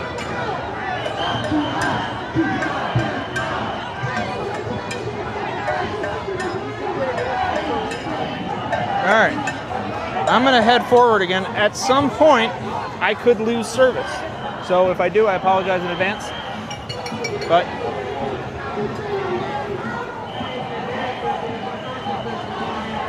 the question is whether they're headed to the White House or headed, you know, if they're just turning at the White House and headed to the Capitol. If they're stopping at the White House, I do tend to lose service at the White House. I think they have it blocked.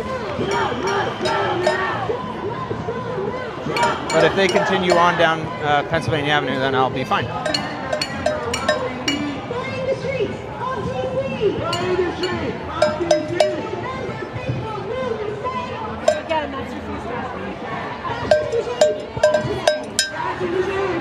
Still a few blocks though.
Fuck Donald Trump!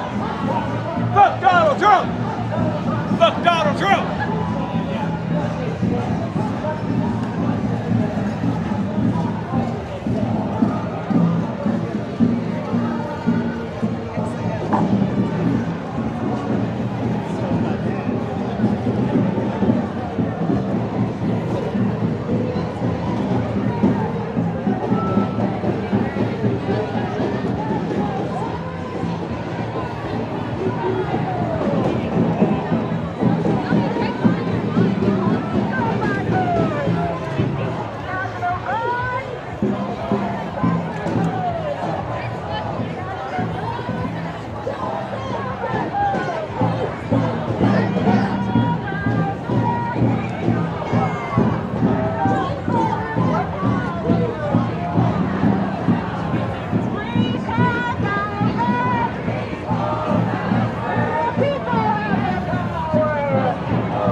All right, guys. We're getting close to the White House here.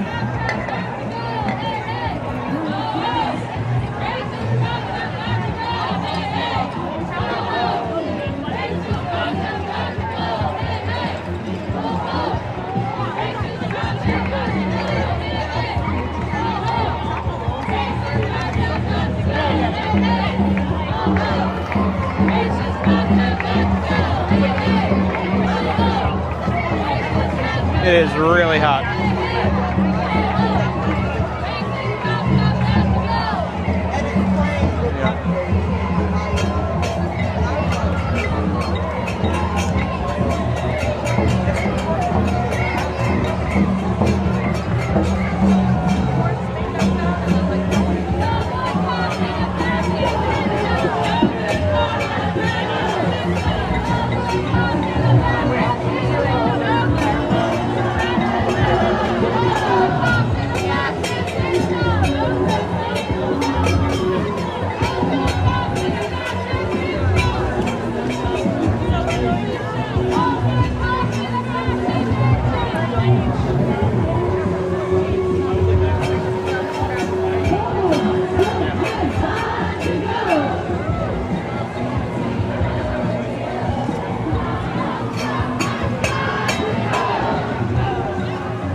Church.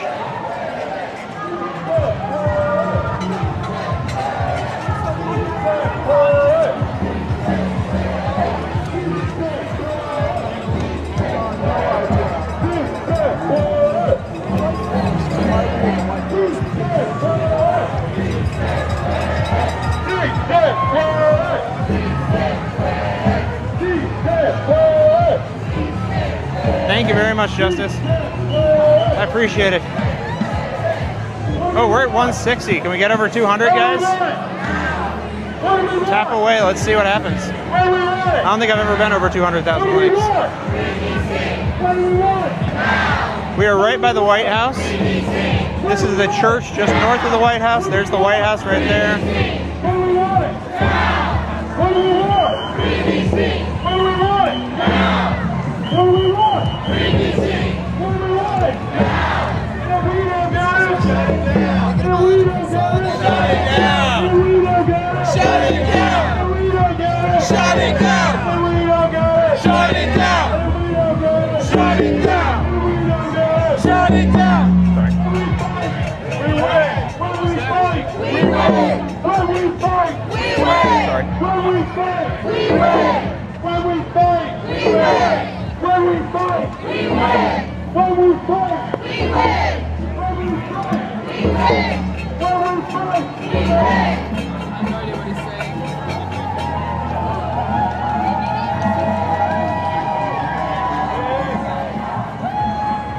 All right, so we are turning, which is good because I lose service if we go any further. So we're not going to go further down.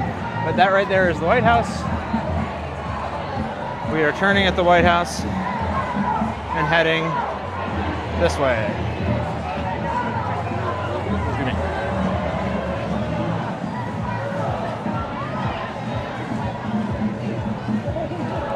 Which on the one hand means I get to keep going. On the other hand means ow, my arms.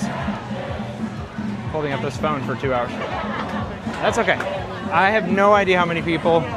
I don't even want to wager a guess. It's kind of why I stood there and let you guys see. Because I hate when they come up with a number. I find that the numbers are hard to validate. But it's one of the bigger groups I've ever seen.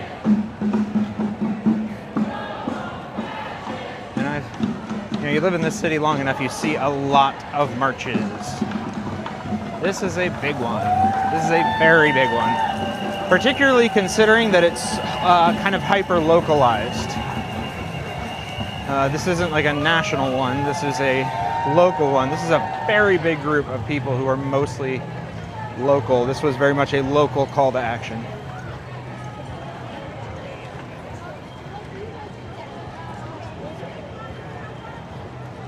So that's kind of the corner of the White House area right there.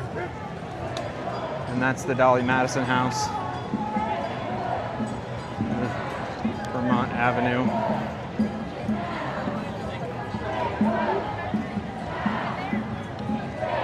There's, I think that's VA. Yeah, it's the VA building.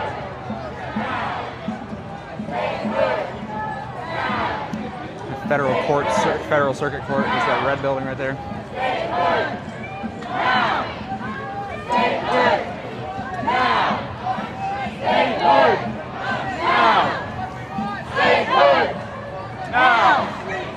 I'm going to use this opportunity to get a little bit further in the front again.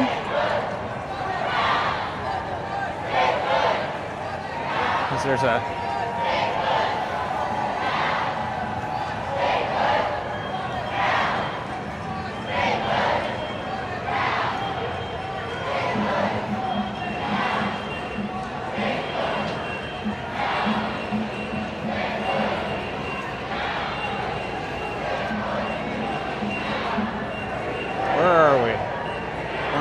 almost 170. So yeah, let's tap. Let's see if we can get over. It's gonna take a couple times, but I bet we can get over 200 if we tap away and share and all that stuff.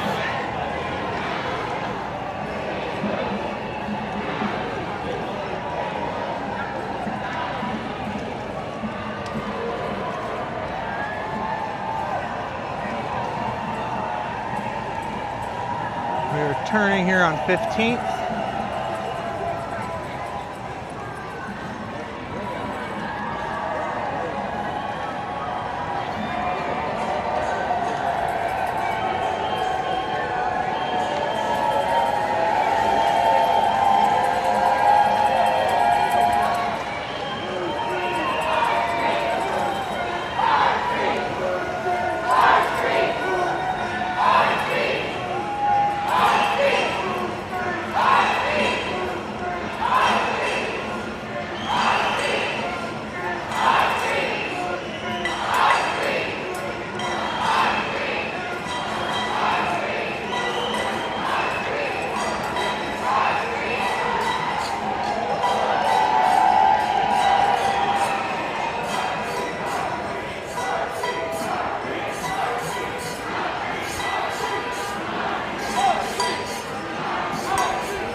Oh, hey guys, I closed all the rings on my iWatch, my Apple Watch. So, got that going for me.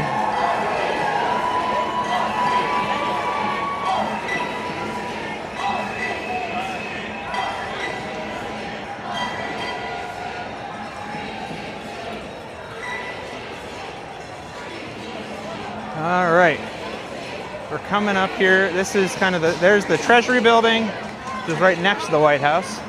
This is sort of the side of the White House. This is Pennsylvania Avenue, crossing across the north end of the White House here.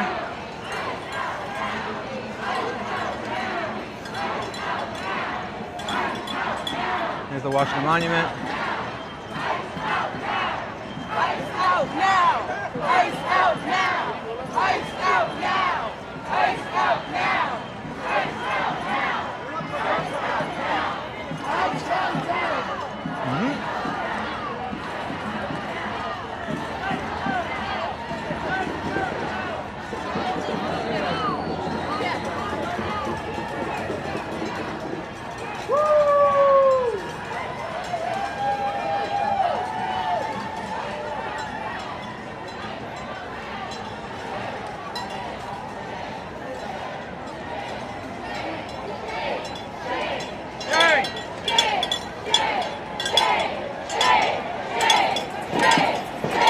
Passing by the White House here.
hood like statehood.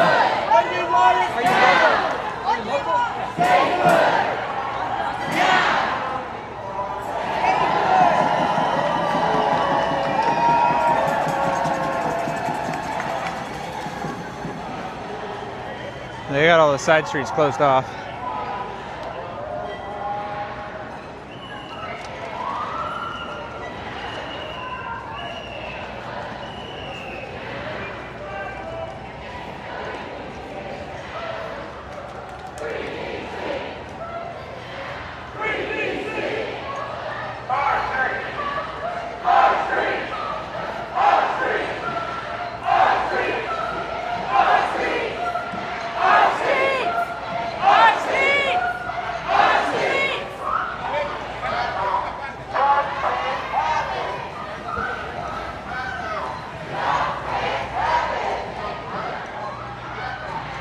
Oh, did I make it all the way back to the front again? Woo!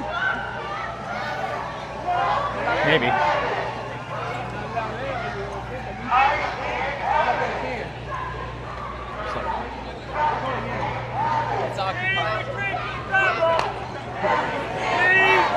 I did.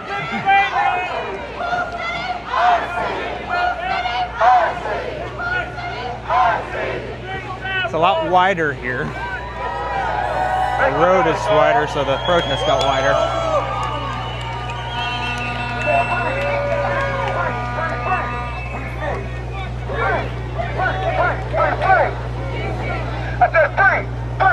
But I don't know if we're heading down Pennsylvania here or what. The Capitol building is right there.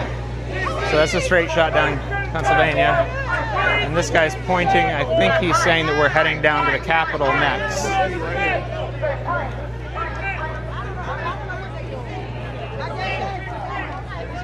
Oh, we're trying to figure out.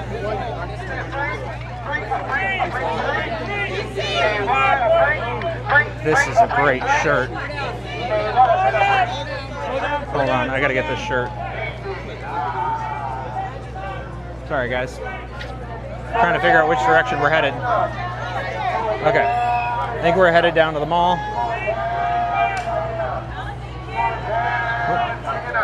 Whoop, sorry. There we go.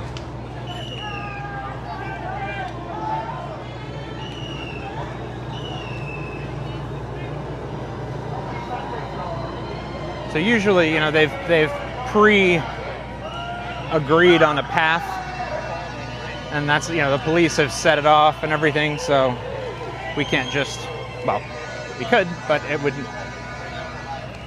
be complicated to switch. So they're trying to say, I think, come to this next intersection to turn. We keep us.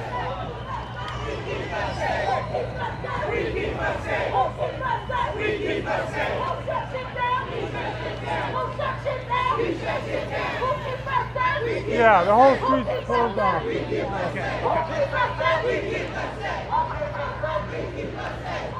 So yeah,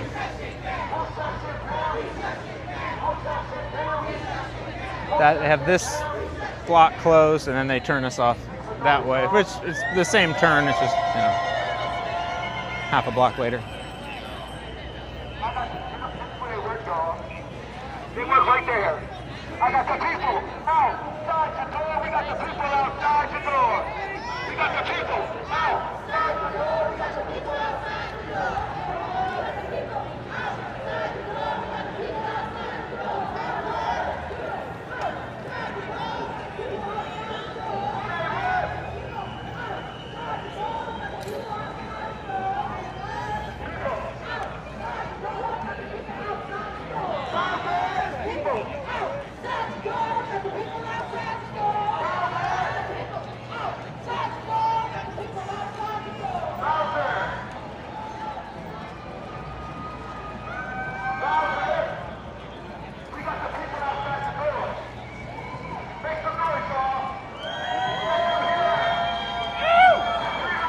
So we're about to pass by DC City Council, which people are a little, to say the least, unhappy with how DC City Council has handled some of these things and how Mayor Bowser has handled some of these things. In her office, I'm going to turn us around here, is right there. Right there. So we're about to go past that office, and I think they're going to probably have a message for her as we pass by. So,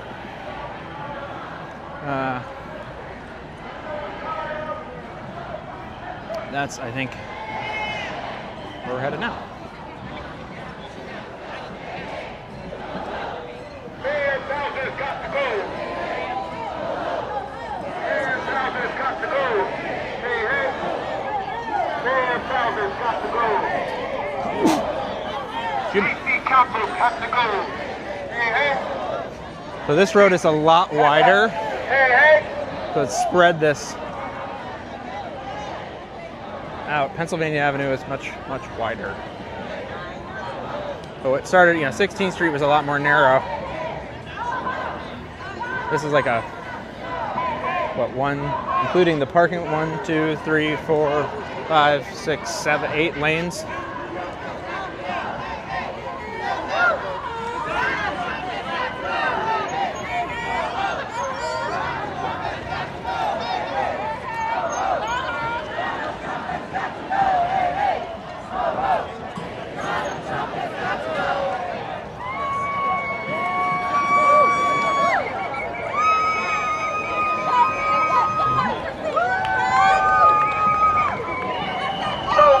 Democracy looks like. This is what democracy looks like. Show me what democracy looks like. This is what democracy looks like. Show me what democracy looks like. This is what democracy looks like. This is what democracy looks like. This is what DC looks like. This is what DC looks like. Show me what. This is what DC looks like. Show me what. This is what DC looks like. Show me what DC looks like. This is what DC looks like. Show me what DC looks like. This is what DC looks like. Show me what democracy looks like. We can go ahead and tap for a minute. We'll keep getting this number up. All right, here we go. So we've got kind of a meeting people here on the square. Oh, this may be, I don't know. Are we ending here? Yeah, we're ending at Freedom Plaza. So we're ending at Freedom Plaza right here, right across from DC City Council. So this is where we're pulling into. It's right here, this big plaza right here, Freedom Plaza. So I will get up here.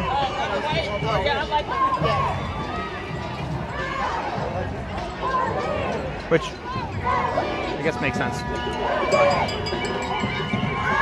Oh, sorry, I'm gonna flip around here.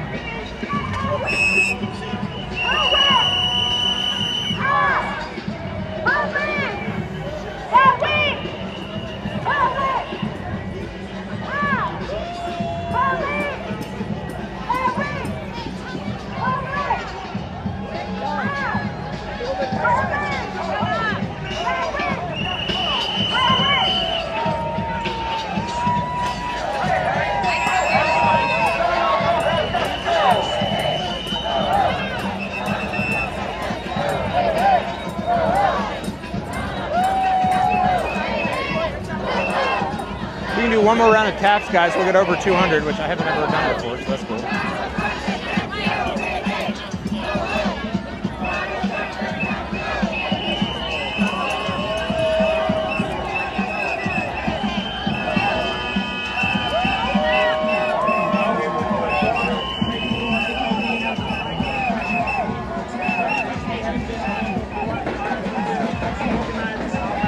You can still see way over there. They're still coming down 15th Street and coming back around.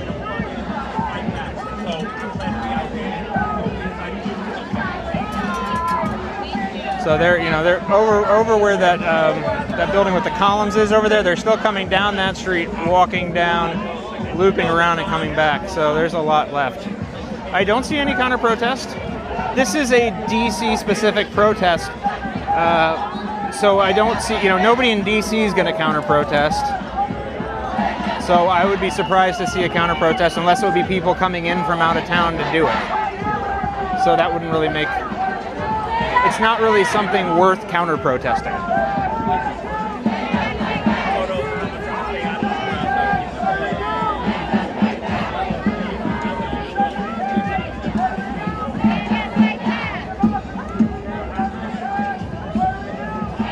I am so bad at guessing numbers, I can never. That's why I just figured I'd try to get a couple shots of the big group and let you know that it looks like a big group. That is, seeing them, that's kind of cool, seeing them all the way over there walking this way as they're coming back around walking this way. It's kind of neat.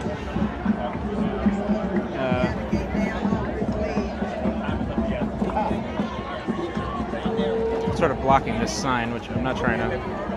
They put a lot of work into, and I feel like I'm sort of ruining. Let me see if I can get down. Oh, I've got it. I'll come around here. Let me cut through here so I'll get out of their way. And here we go.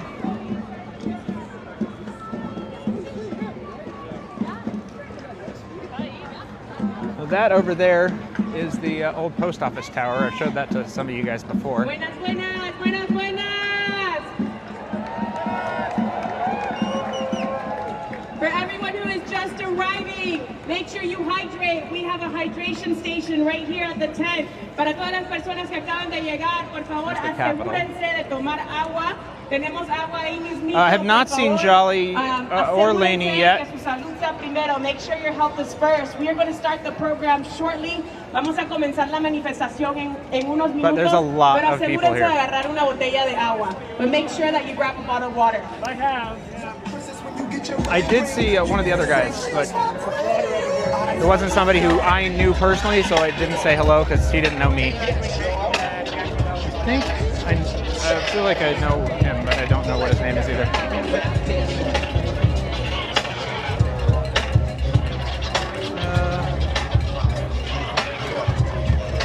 Oh, thank you.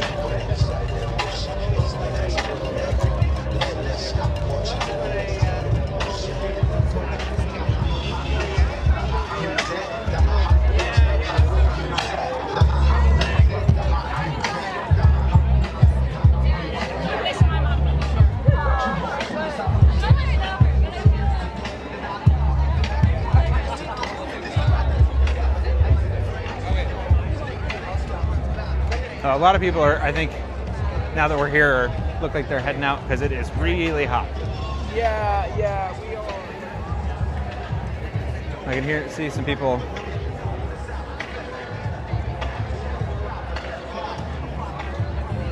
Clearing. But there's also still people coming in.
Oh, we broke 200. Thanks, guys.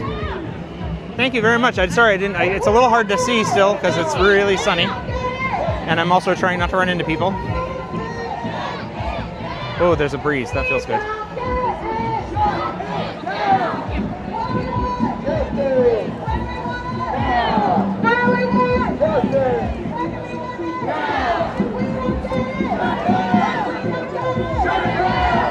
So people are still coming in.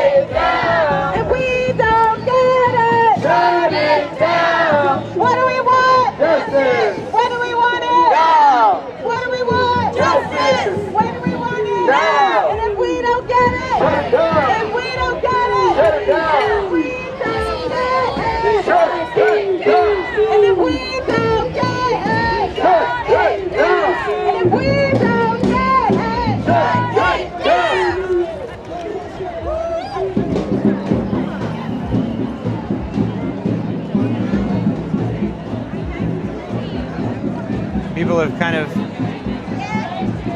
assembled up on the steps of the Wilson building, which is the city council building and where the mayor's office is. Because this is, at its core, a protest about DC and about partially about the DC government's response.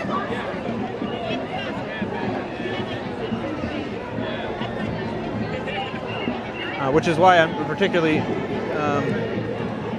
surprised to see the crowd that we saw. This is not, a nationwide issue protest specifically. It's really kind of a localized protest.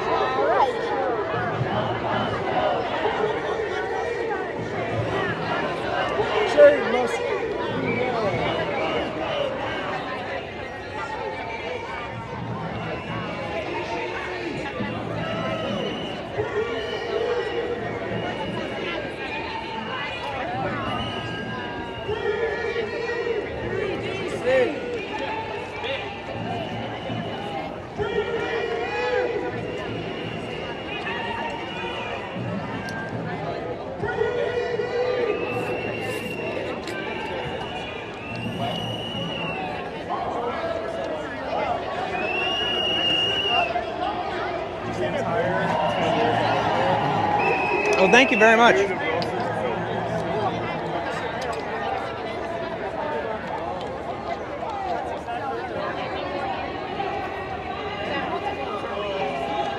If anybody has not subscribed, please do so. Get sub-only lives and stickers and that kind of thing.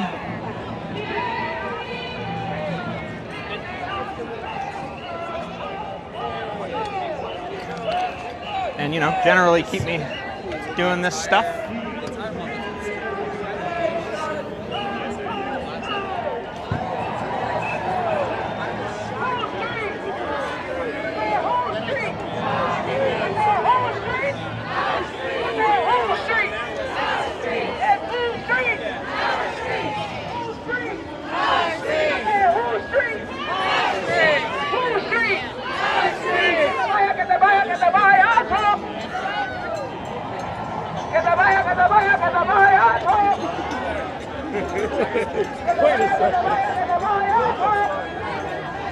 Will!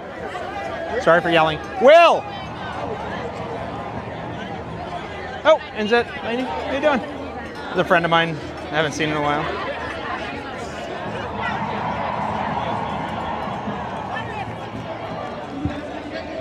Hello. Hello. How are you? Oh, hot and sweaty. Yeah, it's very hot. I'm on a TikTok live. Sorry? I'm live right now. Oh. Better than you being dead. Exactly. So sorry for yelling in your ears, guys.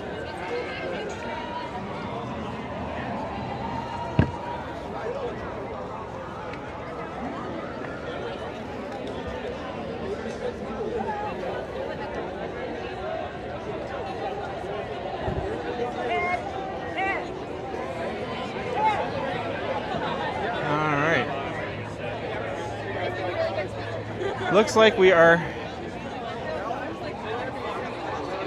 That is looks like the close of the crowd coming in. We got everybody sitting over here.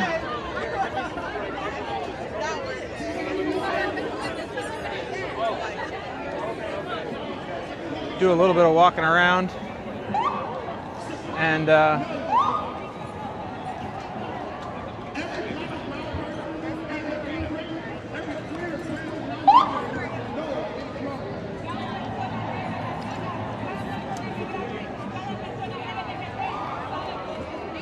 I'll look around and see if I find, Jolly and Laney and them.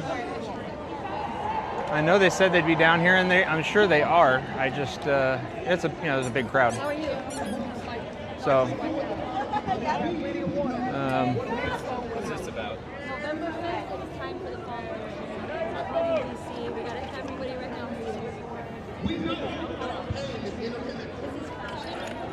there's a big crowd over on the steps of the Wilson Building. Again, those of you who didn't know, Wilson Building is DC City Council. So part of choosing this as the end spot is that this is really partially a message to the City Council, letting them know that they're not happy with how this is being handled by them.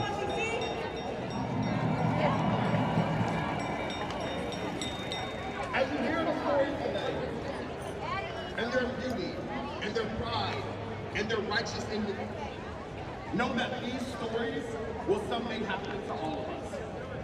And when you feel hope and joy today, know that hope and joy belong to all of us. I don't think anybody who lives here thinks that this is a safer city as a result of what's happened over the last few weeks. Only people who live outside of DC think that. Which is why local control is very important in a democracy. And why we have a U.S. Constitution and laws and things that are pesky and get in the way. But that is the reason. My name is Lydia Walter Rodriguez, and I am the Chief of Organizing and Leadership with CASA. I am a proud immigrant from Panama. And for all of my brothers and sisters from Panama, who know very well the pain and the bruises and the scars that militarized occupation have left in our people. The bombs that dropped days before Christmas, killing thousands of Panamanians, and the illegal invasion of the U.S. to Panama in 1989. This is a scar that my family lives with. Esta es una cicatriz que mi familia vive. Y todas nuestras familias en Centro Suramérica, mientras todos los cuerpos de los desaparecidos no pueden ser contados. Thank you very much. All of our families in Central and South America who are still mourning the deaths of the toll that can't even be counted. Thank you, Paco Taco. We are here today to say no more to militarized occupation. I've seen a lot of clergy. Para decir no más. Or none. Estamos aquí con miles de nuestras familias inmigrantes y comunidad trabajadora. We are here with thousands of our community who is working class, who is immigrant, who lives right here in DC and is marching today, knowing that just last week their families were ripped away from them and deported. Shame. Shame. Esta lucha de DC, hemos escuchado amenazas para Baltimore, para Chicago, para todas nuestras comunidades negras y latinas. We have heard the threat of occupation here in DC, expanding to Baltimore, expanding to Chicago. But we are going to rise up together and not be silent. Because our stories and our struggles is how we resist and fight forward.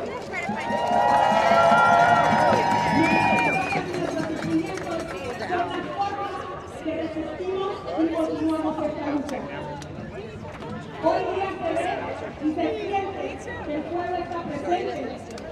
Y el llamado para todos ustedes es que continuemos la lucha en DC. Do a walk around back just for a second. Pardon, sorry.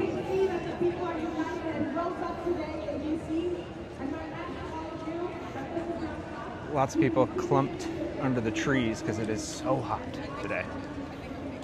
Just so you can see what's happening. To get you eyes on the ground as much as possible. A big crowd over here. A big crowd over here. I don't know what that woman's name is, but every time I see her, she goes.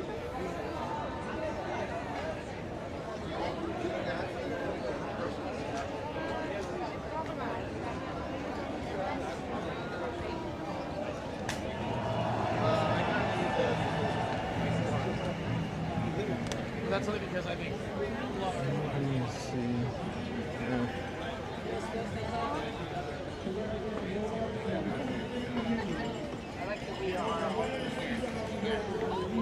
Whoop. I thought I was walking through.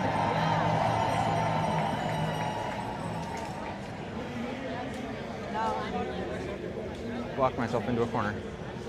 Let's see here.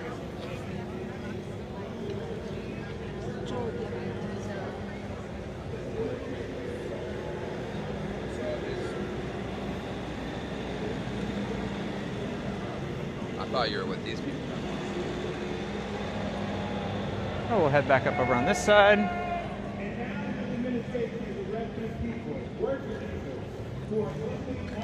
We have a very large ASL community because of we have a deaf university. You tend to see a lot of people speaking sign. Billions of taxpayer dollars, your hard workers' money, billones de dólares de impuestos están siendo usados para militarizar este país, brutalizar nuestra gente, alzar a ICE.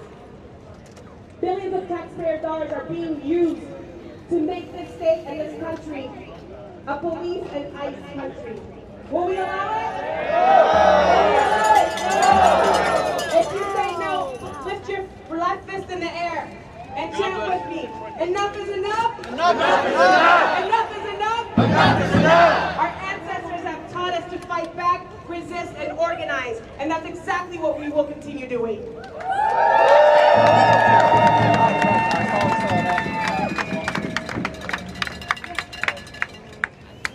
From DC to Palestine, we must end occupation.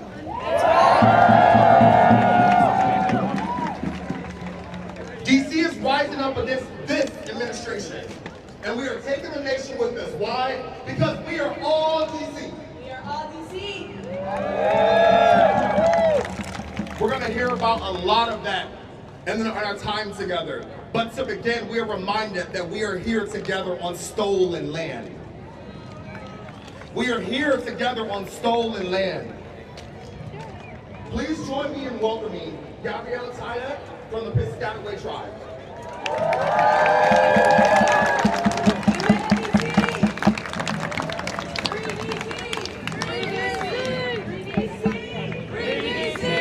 No one is illegal on stolen land. Greetings, my relatives. My name is Gabrielle Tayak, and I'm here as a Piscataway woman. Mi nombre es Gabriel y estoy aquí como mujer indígena. Greetings with love, profound strength, and thanks. Les quiero dar la bienvenida con amor y también bastante resistencia. Your march today did not begin in Malcolm X Park. La marcha el día de hoy no comenzó en el parque de Malcolm X.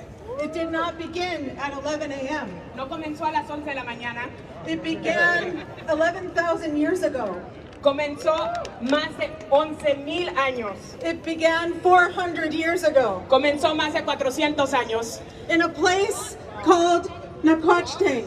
En un lugar que se llamaba Nacotchtank. Anacostia. Anacostia. Now known as Washington, D.C. Ahora que se llama el distrito de Washington.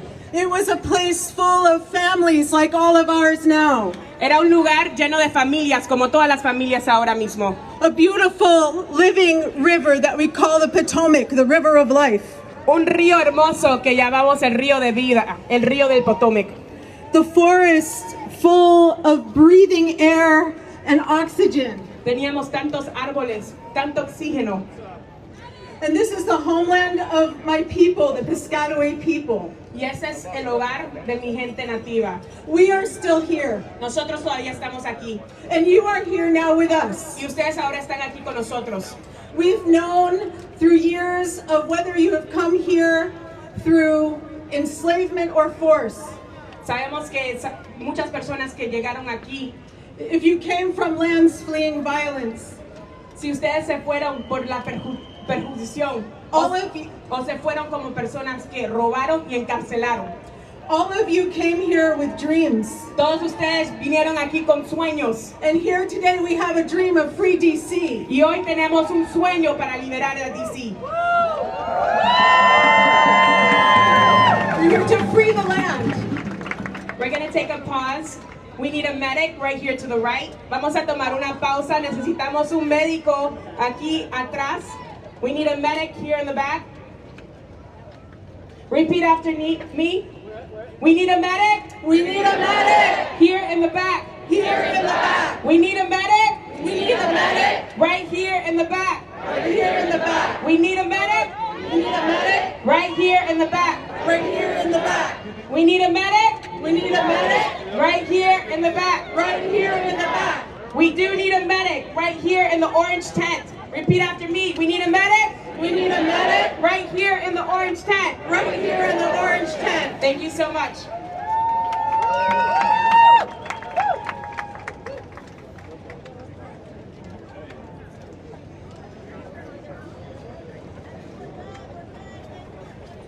We're no stranger to this military occupation. No somos extraños a esta ocupación militarizada.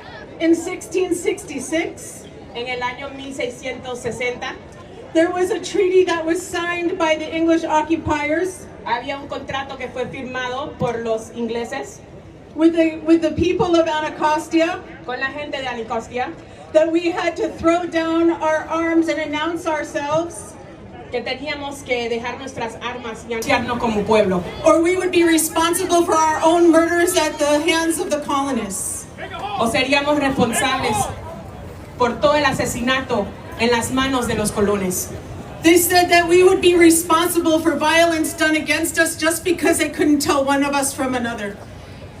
Nos decían que iban a ser responsables de la violencia que ellos nos iban a hacer a nosotros, porque ellos no podían distinguir quién era quién en nuestras tribus. Just like today, criminalizing black, brown, indigenous people, people that are witnessing, people of conscience. Como el día de hoy, la criminalización y el acoso a las personas negras, las personas latinas, las personas indígenas.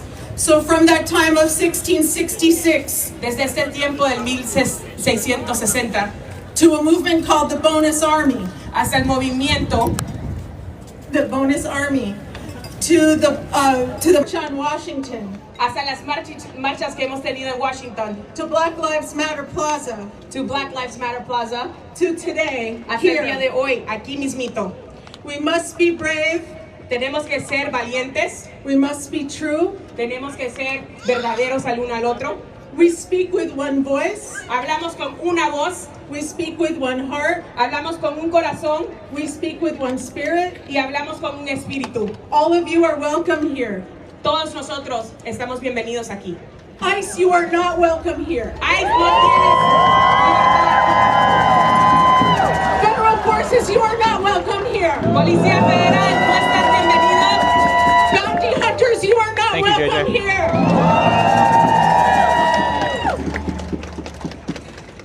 All of you fascist technocrats, you are not welcome here. No kings are welcome here. Free the land. Libéranos a todos. Free all of us.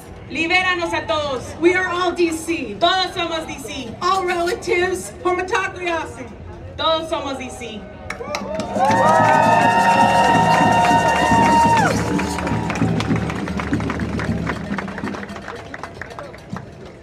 All right, I must pause and look at this community that we have. We are truly who keeps us safe. Thanks for the acknowledgement for the medic. Please, if you see anyone who may be dehydrated, please do your best to flag it for us and we'll do that in kind. We have to take care of ourselves, so thank y'all so much for doing that. It is so hot, you guys. Thank you as well to Gabrielle. I would like to take a moment of silence just to recognize the ancestors on the land of which we stand.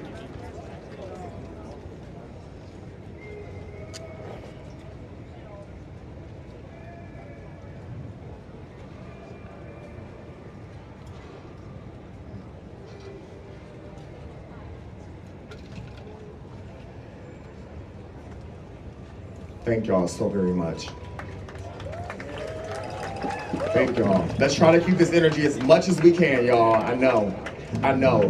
But if our fascists will have the energy to oppress us, right, we will keep the energy going to make sure that we do that shit right back. That's right.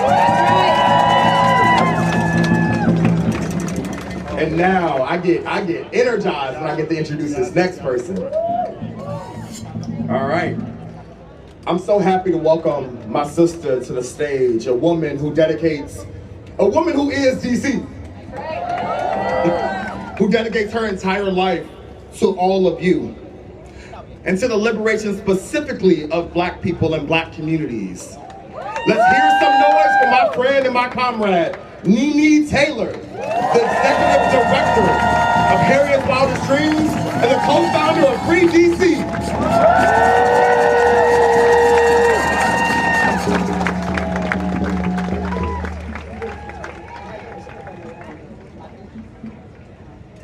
I never travel alone. Harriet's Wildest Dreams got this thing say we go together, especially in these times. Nunca estoy sola. Siempre las personas están conmigo. Freedom loves me, this I know, because my ancestors made it so. Fight together, we are strong. With people power, you belong. Yes, freedom loves me. Yes, freedom loves me. Yes, freedom loves me, 'cause my ancestors made it so. Freedom loves me. Freedom loves us. As they stated, my name is Nene Taylor. I'm a DC native born and raised in Southeast Washington, DC. Como las personas dicen, soy Nene y soy nacida aquí mismito en Washington, D.C. Ward 8, Ward 7, Southeast. En el suroeste, aquí mismito de D.C. Outside. Todo el mundo del suroeste. Black people, I need to take this time and talk to you, my sisters, my brothers, my nieces, my nephews, my cousins. Mi comunidad negra, quiero tomar el tiempo para hablar con ustedes. Mis sobrinas, mis hermanos, mis hermanas, mi familia. Remember who you are. Recuerda quién es. They want to bury us. Ellos quieren enterrarnos. Yet they keep forgetting that we are seeds of our ancestors. Pero se les olvida que nosotros somos semillas de nuestros ancestros. We are the roots and foundation of DC. Nosotros somos la raíz de DC. We built this city brick by brick, block by block, blood, sweat, and tears. Construimos esta ciudad pie por pie en todas blocas con sudor y también con sangre. From Minnetonka to Shaw, de todos los rincones de esta ciudad. From Berry Farms to U Street. It's our labor, our brilliance, our black bodies that make Chocolate City. That's right. Es nuestra labor, nuestros cuerpos que construyó nuestra ciudad negra. From fish fries to chicken wings with mamba sauce to the go-go swing. Desde la comida, la cultura y hasta la música. Without the DC culture, it doesn't mean a thing. Si no tienes la cultura, DC no significa nada. From the south to the east to the north to the west. Desde el suroeste, del norte, del este. We built this. Nosotros construimos esta ciudad. Nosotros somos esto. DC is not DC without us. DC no es DC sin nosotros. I need you to remember who you are. Necesito que recuerdes quién eres. It's heartbreaking to witness the same black people who built DC. Me duele el corazón ver las caras negras que construyeron esta misma ciudad. Are once again under attack. Que ahorita mismo están debajo de ataque. Yet it's in our DNA from 400 years ago to fight back. That's right. Pero existe nuestro DNA de más de 400 años atrás para luchar. For 3 weeks, DC has been under a militarized occupation. Por 3 semanas, DC ha estado en ocupación militarizada. Let's be clear. Vamos a ser bien sinceros. DC did not ask for this. DC no preguntó por esto. And this does not keep us safe. Y esto no nos hace seguros.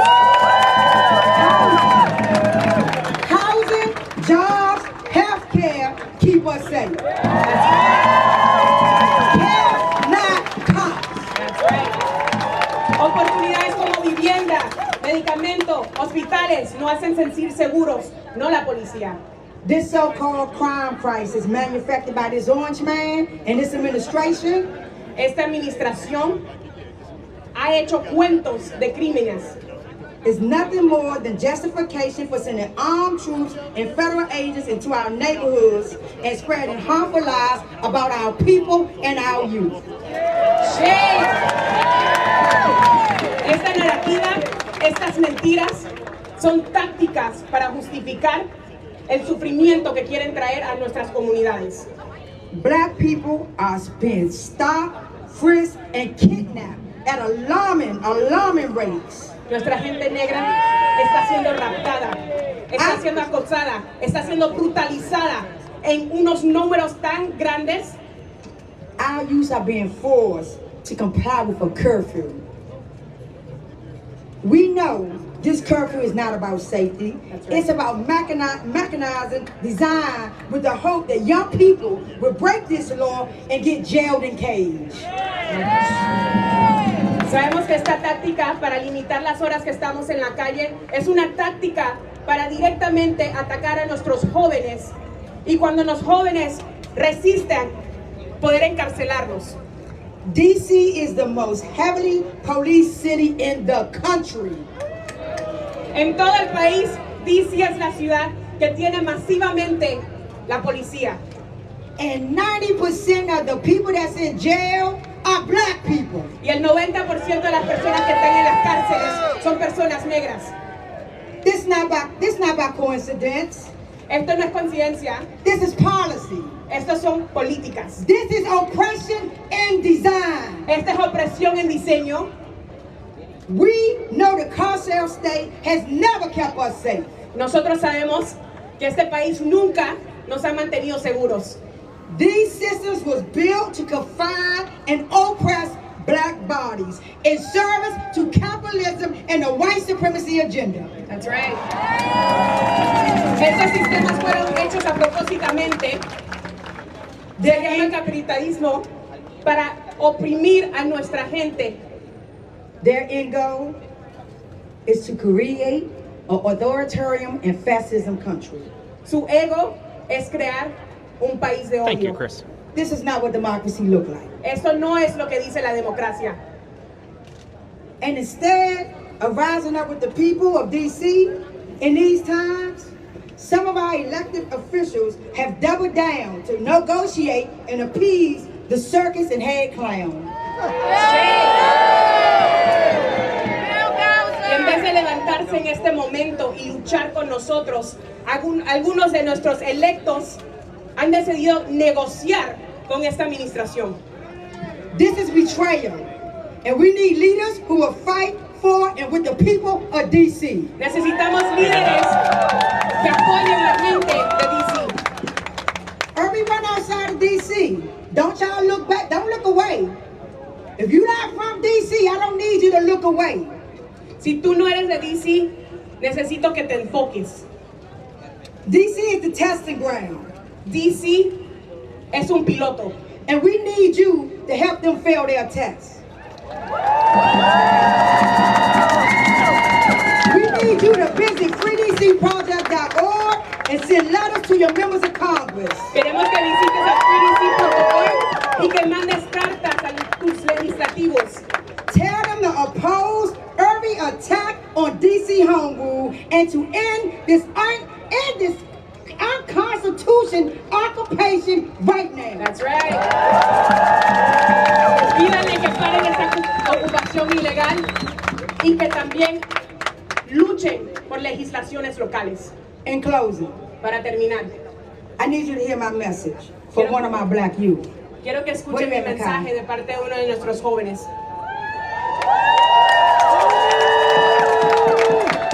I want to be clear. Quiero ser muy clara. I do this work for my recent granddaughter Sloan and our black future generation. Yo hago este trabajo por mis nietos y nuestras generaciones del futuro. And this is a message to my babies. Y este es un mensaje para mis nietos. May my faith and my strength encourage you to have no fear. Que mi espíritu lucha y valentía y tener fuerzas.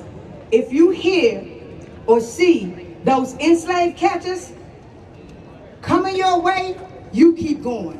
Si tú ves las fuerzas de odio, continúa a luchar. If you see those guns and tear gases and handcuffs in your community, you keep going. Si ves esas armas, esos tanques en tu comunidad, sigue adelante. If they shout and try to dehumanize you, don't you look back. You keep going. Si ellos tratan de quitarte tu humanidad, continúa adelante. Don't you let them take your self-worth, your dignity, or your joy. Nunca dejes que te quiten tu espíritu y tu felicidad. Don't you ever stop. Nunca pares. If you want to taste the freedom, si quieres libertad, you look to the sky. You look to that sky. Miras al cielo and don't you comply. Y nunca dejes de resistir. You keep going. Continúa a luchar. You free this land. Libera esta You tierra. free our people. Libera nuestra gente. You free us all. Libera a todos. You free these thieves. You free these thieves. You free these thieves. You free these thieves. You free these thieves. Free these thieves.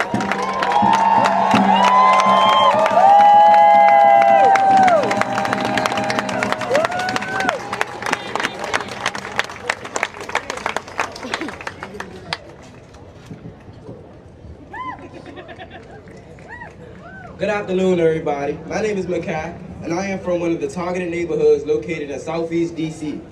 Buenas tardes.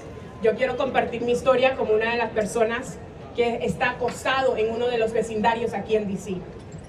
These federal agents have been coming around my community several times a day for about a few weeks now. Estos agentes federales están circulando mi comunidad por varias horas, por varias semanas.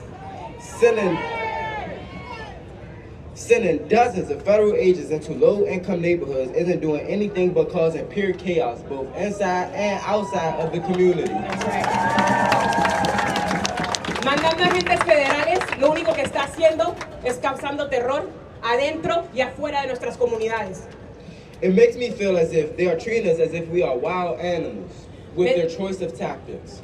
Con las tácticas que han utilizado, me hacen sentir como si nosotros somos animales. These federal agents, masked up in unmarked cars with out-of-state license plates, literally blitzing these neighborhoods is just pure scary. Estos agentes federales enmascarados en carros que no están marcados. If they're trying to come into dangerous neighborhoods or quote-unquote violent neighborhoods, how is their approach appropriate in any way, shape, or form? Si ellos dicen que están viniendo a comunidades peligrosas, ¿cómo están haciendo algo diferente usando estas tácticas de odio? I have seen these agents pull up in cars marked with ride stickers such as Uber and Lyft and scope out my neighborhood before they blitz with artillery so heavy it could rip through houses. He sido testigo de estos agentes sacar a personas de Ubers y de Lyfts y también de estar tan armados que pueden estallar tantas casas. One day, I was just getting home from work when I seen the DEA, ATF, FBI, and MPD come into my neighborhood and start harassing a black man for sharing a seat with somebody, fully violating his Fourth Amendment. Fui testigo de varias diferentes agencias viniendo con varias personas acosando solamente a un individual. I've also seen them ambush my neighborhoods coming from side gates and so many cars, the line stretches beyond the parking lot. He también sido testigo de las diferentes tácticas en las formas que están viniendo en todos lados de mi vecindario. You would think that that's enough for them, but no, they also started jumping gates from the whole opposite side of the parking lot. Pensarías que eso sería suficiente para ellos, pero también hasta lo he visto saltando cercas para encontrar personas. I don't think blindly coming into neighborhoods just to find a reason to incarcerate someone is considered helping the community or cracking down on crimes. It's actually creating new crimes just to convict anyone. Yo no creo que al tener agentes que ciegamente están viniendo a los vecindarios encontrando personas para tratar de ponerles cargas, realmente lo que están haciendo es haciendo crimen en nuestros vecindarios. They come in these neighborhoods searching people, searching parked cars, and being highly aggressive. And again, with the same weapons that can tear through the whole neighborhood. Vienen en nuestros vecindarios acosando a nuestra gente. It's a really scary thing to see, and it makes me feel less protected by these sworn officers of the law. That's why it's always good to know your constitutional rights in case you are put into an uncomfortable situation by these federal agents. Es sumamente importante conocer tus derechos constitucionales si tú también estás en una situación con esos agentes federales. Everything they're doing to both us and the community is not okay. They're not helping us. They're only causing more trouble into these communities that took generations to build this relationship, this bond between our people. It is not okay. Todo lo que están haciendo en nuestras comunidades no es justo. Tantas generaciones trabajaron y se esforzaron tanto para tener relaciones y crear comunidad. Y ellos están haciendo algo tan injusto para destrozarlo. They think we are the aggressors, but when you look from their point of view, they're being aggressive into our communities, causing nothing but drama, more violence, and fear all throughout the neighborhood within our people. Dicen que nosotros somos los agresivos, pero todo el odio y todas las tácticas que están haciendo, ellos son las personas que están causando temor con esas tácticas de odio. Thank you guys for listening. If y'all could just do me one good favor and pull out y'all phones, open Instagram and follow Guns Down Friday on Instagram. I repeat, Guns Down Friday USA on Instagram. Thank you.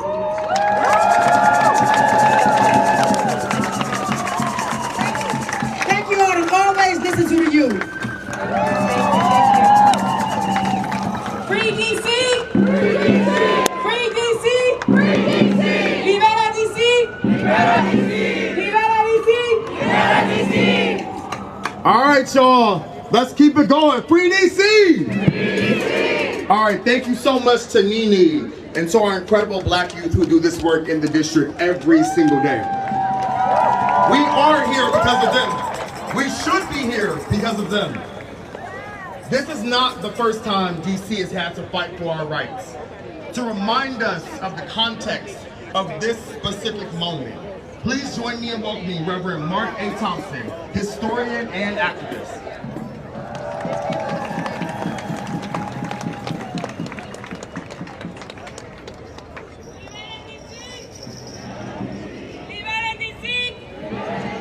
Free DC! Free DC! Free DC! Free DC! The people united will never be defeated! The people united will never be defeated! The people united will never be defeated! The people united will never be defeated! Free DC!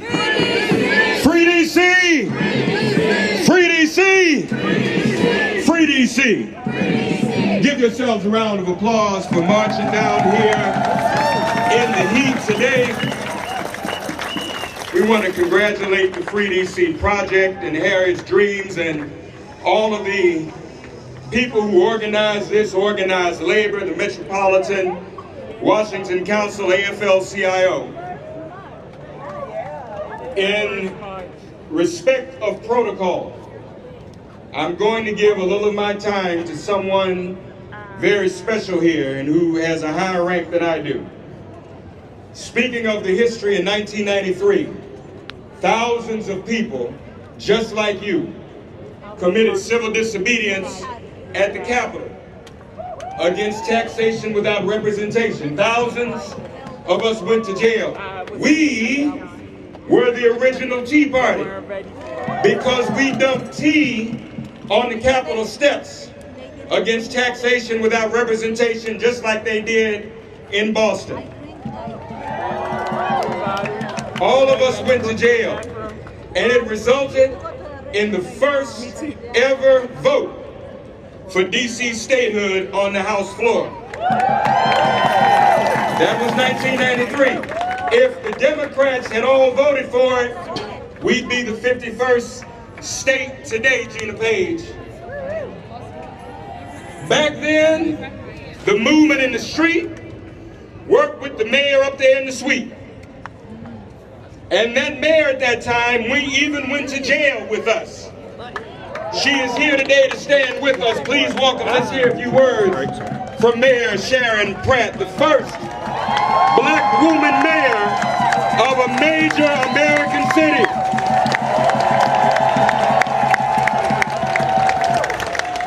Thank you, Mark. Free DC. Free DC. You know, my name is Sharon Pratt. I was born and reared in this city.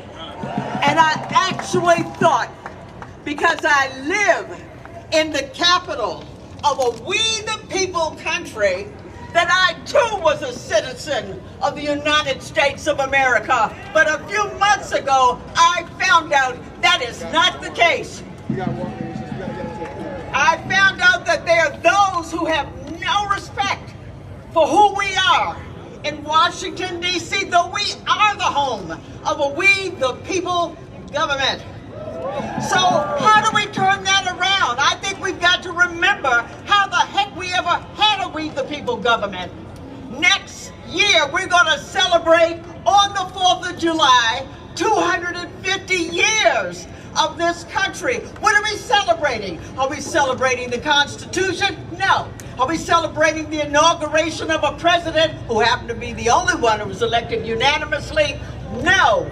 We are celebrating the day that 56 individuals put their lives on the line and engaged in an act of treason against the Great Britain when they said, I'm not going to accept the abuse, the disrespect of a distant, insensitive king. I will put everything on the line and declare my independence. That is who we are. And we must remember that. Benjamin Franklin said we better hang together, because if we don't, we will certainly hang separately. The only way we will be free in D.C. is to continue this close ranks and demand that we are free. And it is well within our reach. So D.C., you're awake, you got it, you got the memo, how they see us. Let's close ranks and free D.C. Let's hear it for the Mayor Sharon Pratt. Give her a warm round of applause. Just a few words about what brought us here. It was after that Declaration of Independence, which, by the way, if you read it, every word of it applies to what we're dealing with here in D.C. today. There was no democracy for the colonists. They had no rights to their own laws. They had no rights to their own budget. And so they staged a revolution against King George III. But then the first chance they got to build a nation's capital, they brought it here. And we have to have respect for those who stood before us. Not just the originators of the Free DC movement, but our enslaved ancestors who built this city, designed it and organized it for free. The original sin, the original crime. And then during the Civil Rights Movement, after Bloody Sunday, March of 1965, in the march from Selma to Montgomery, we were able to get the Voting Rights Act passed in August of 1965. When Lyndon Johnson held the signing ceremony at the White House, after that ceremony, the Reverend Walter Fauntleroy asked Dr. King to lead a march through D.C. for home rule. We weren't even talking about statehood yet. Just a march for home rule and an elected government. In 1965, Voting Rights Act for America, still no home rule for those of us in Washington, D.C. And then a year later, SNCC arrived here, the Student Nonviolent Coordinating Committee, in the person of Frank Smith, James Foreman, and others, and of course, Marion Barry. who would one day be mayor of Washington, D.C. We have to lift up the names of those who fought hard. Julius Hobson, Josephine Butler, Hilda Mason, and then even those who are contemporary now, Anise Jenkins of the Stand Up for Democracy Coalition. And just like we don't know, sadly, every name of every person on that Edmund Pettus Bridge with John Lewis, there are countless names, thousands in 1993 who went to jail every Thursday to stand up for democracy and to stand up for DC statehood. We didn't come this far to stop. We didn't come this far to give up. We have to keep on going. We can't turn back no matter what. We are on the cusp of our freedom. And believe it or not, no good Donald Trump has cast a spotlight on our plight by sending this military occupation into Washington, D.C. And so we want to let him know, wherever he is, because we know he's watching. Thank you, guys. Donald Trump, what you see today is exactly what you get. We are not giving up. We are going to continue this fight for statehood until the day our hands are full of victory in the 51st state of the Union. God bless you all. Free DC! Free DC! Free DC! Free DC! Free DC! Great job.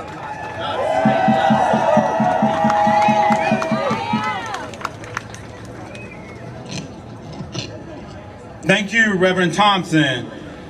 As we struggle to confront this moment, our faith communities are rising up to meet this moment. And I personally witnessed this at the First Baptist Church of Deanwood this week. And it has been repeated all over this city, every ward. And so I would like to invite Reverend Keith Bird of Zion Baptist Church and leaders of the DC Coalition of Concerned Clergy with other faith networks from across the district to come to the podium.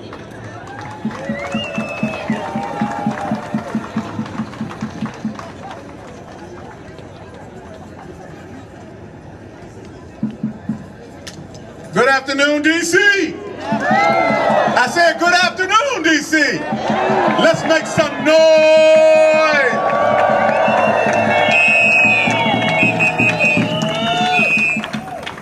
I'm Reverend Keith William Bird, Senior Pastor of the Zion Baptist Church in beautiful Northwest Washington, D.C., representing our faith community.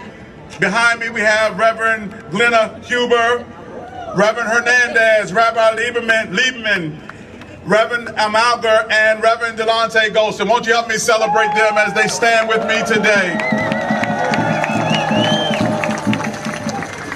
We gather here this afternoon, ironically, at Freedom Plaza. I say ironically because today, DC is anything but free. And yet, in the face of this immoral occupation, we gather as one people, one community, and one DC.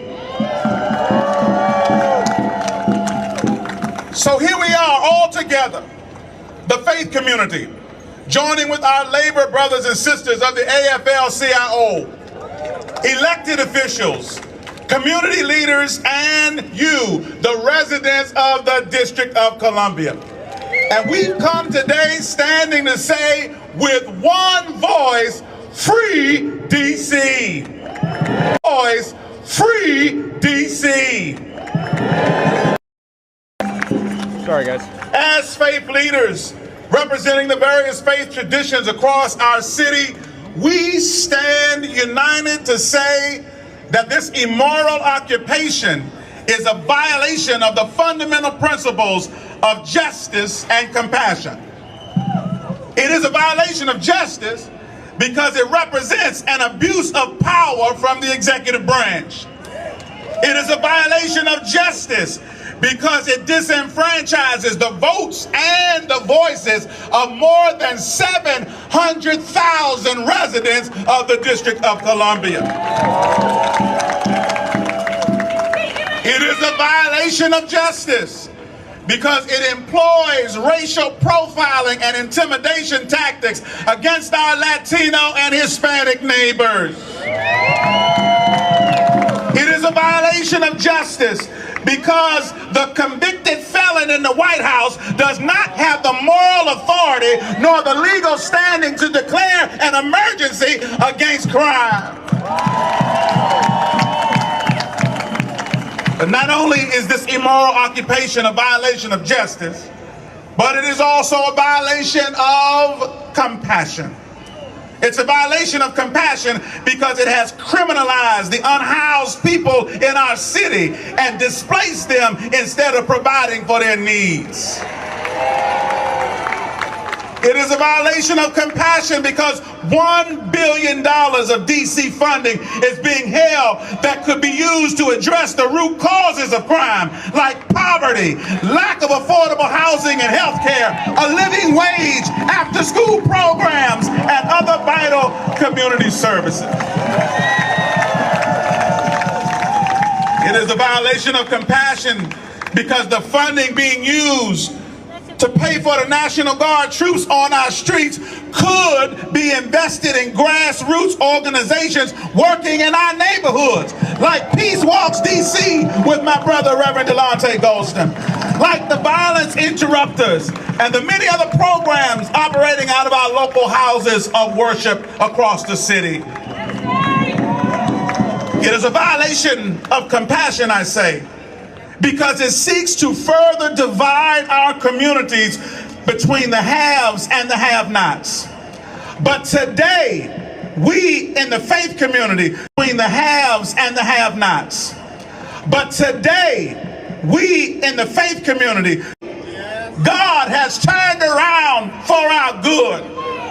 Today, because of this immoral occupation, we are more united, more together, and more of a community than we've ever been before.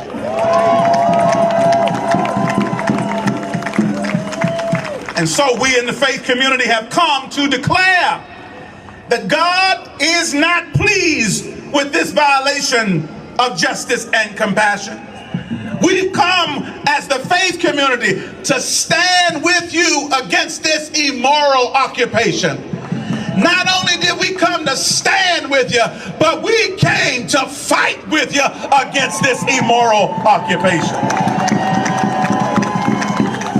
How long are we going to fight? I'm glad you asked. We're going to fight until justice rolls down like rivers and righteousness like a mighty stream. And so together, we shall overcome. I close with these words from the hymnal in the Baptist tradition, and they simply say this: harder yet may be the fight, right may often yield to might, wickedness a while may reign, and Satan's cause may seem to gain. But there is a God, I said there is a God, who rules above with hand of power and heart of love. And if we're right, he will fight our battle. Fight on, DC!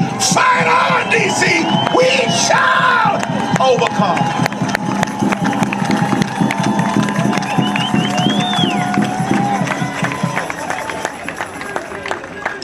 And we're going to get through this program. Bringing next up is Kaya Chatterjee of Free DC. Can you guys tap and share for me? And I do apologize for that adjustment in the middle. I was putting it on a tripod because I thought that would be more stable. All right. Is anyone here ready for Free DC? All right. We have heard today about the fight that got us as far as we got. right? That got us home rule. And we are going to have to fight in this moment. But what I want to tell you all today is that we are going to win. My name is Kaya Chatterjee. I'm the Executive Director of Free DC. Can I hear some noise from our Free DC people? So fascists like this president lose their power when people like us start using our power. And I'm going to tell you the plan right now. This is not just about the next election. There might not be a transfer of power allowed after the next election at the rate this administration is going, right? That's why they're doing the occupation.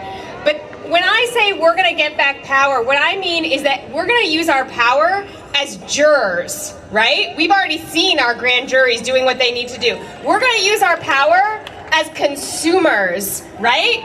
We're going to enact economic sanctions on anyone that enables this occupation. We're going to use our power as workers, right? They don't know how to do anything. They don't know how to teach children. They don't know how to pick up trash. They don't know how to do anything. We're going to use our power. And we're going to use our power as community members. And we as community members can either tolerate behavior that we see that is illegal and unjust in our neighborhoods, or we can vocally and visibly reject it. Is that what we're going to do? So we need to use every single tool we have to make this administration's attacks on us difficult and costly. Every day, everywhere. And that is how we will win.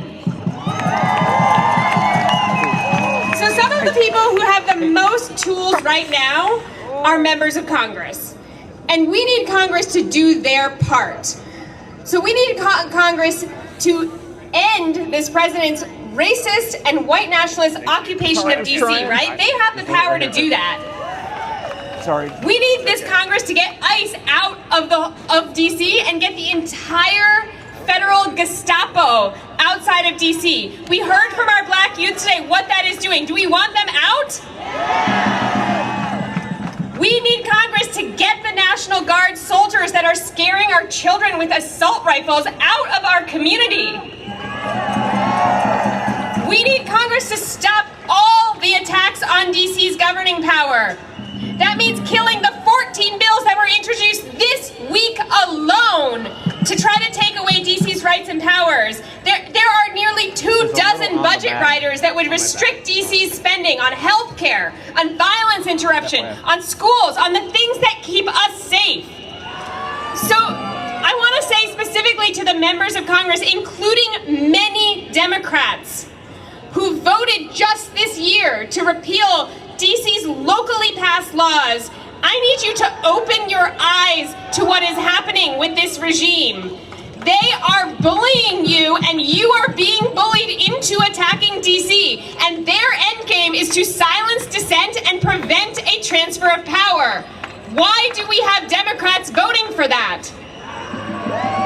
So we call on every member of Congress and every senator to protect the capital of our nation, to put a permanent end to these attacks by passing H.R. 51, the Washington, D.C. Admission Act, into law and making D.C. the 51st state of this country. We're out here also in front of the Wilson Building, so I want to say something also to Mayor Bowser. Mayor Bowser, your constituents call on you to stop cooperating with this administration.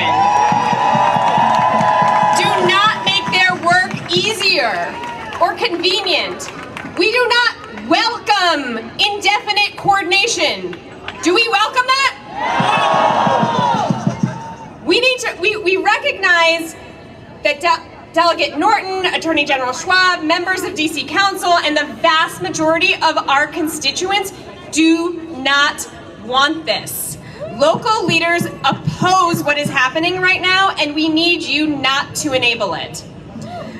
So I want all of you to actually turn around and look around for a moment. I know you all were doing it as we were marching. And I want you to just look at each other in the eye and realize that they went too far, right? And that today is the beginning of the end of the Trump regime. We have the tools we need to stop what's happening. We just need to organize and start using them. Free DC! Free DC! Free DC! Thank you.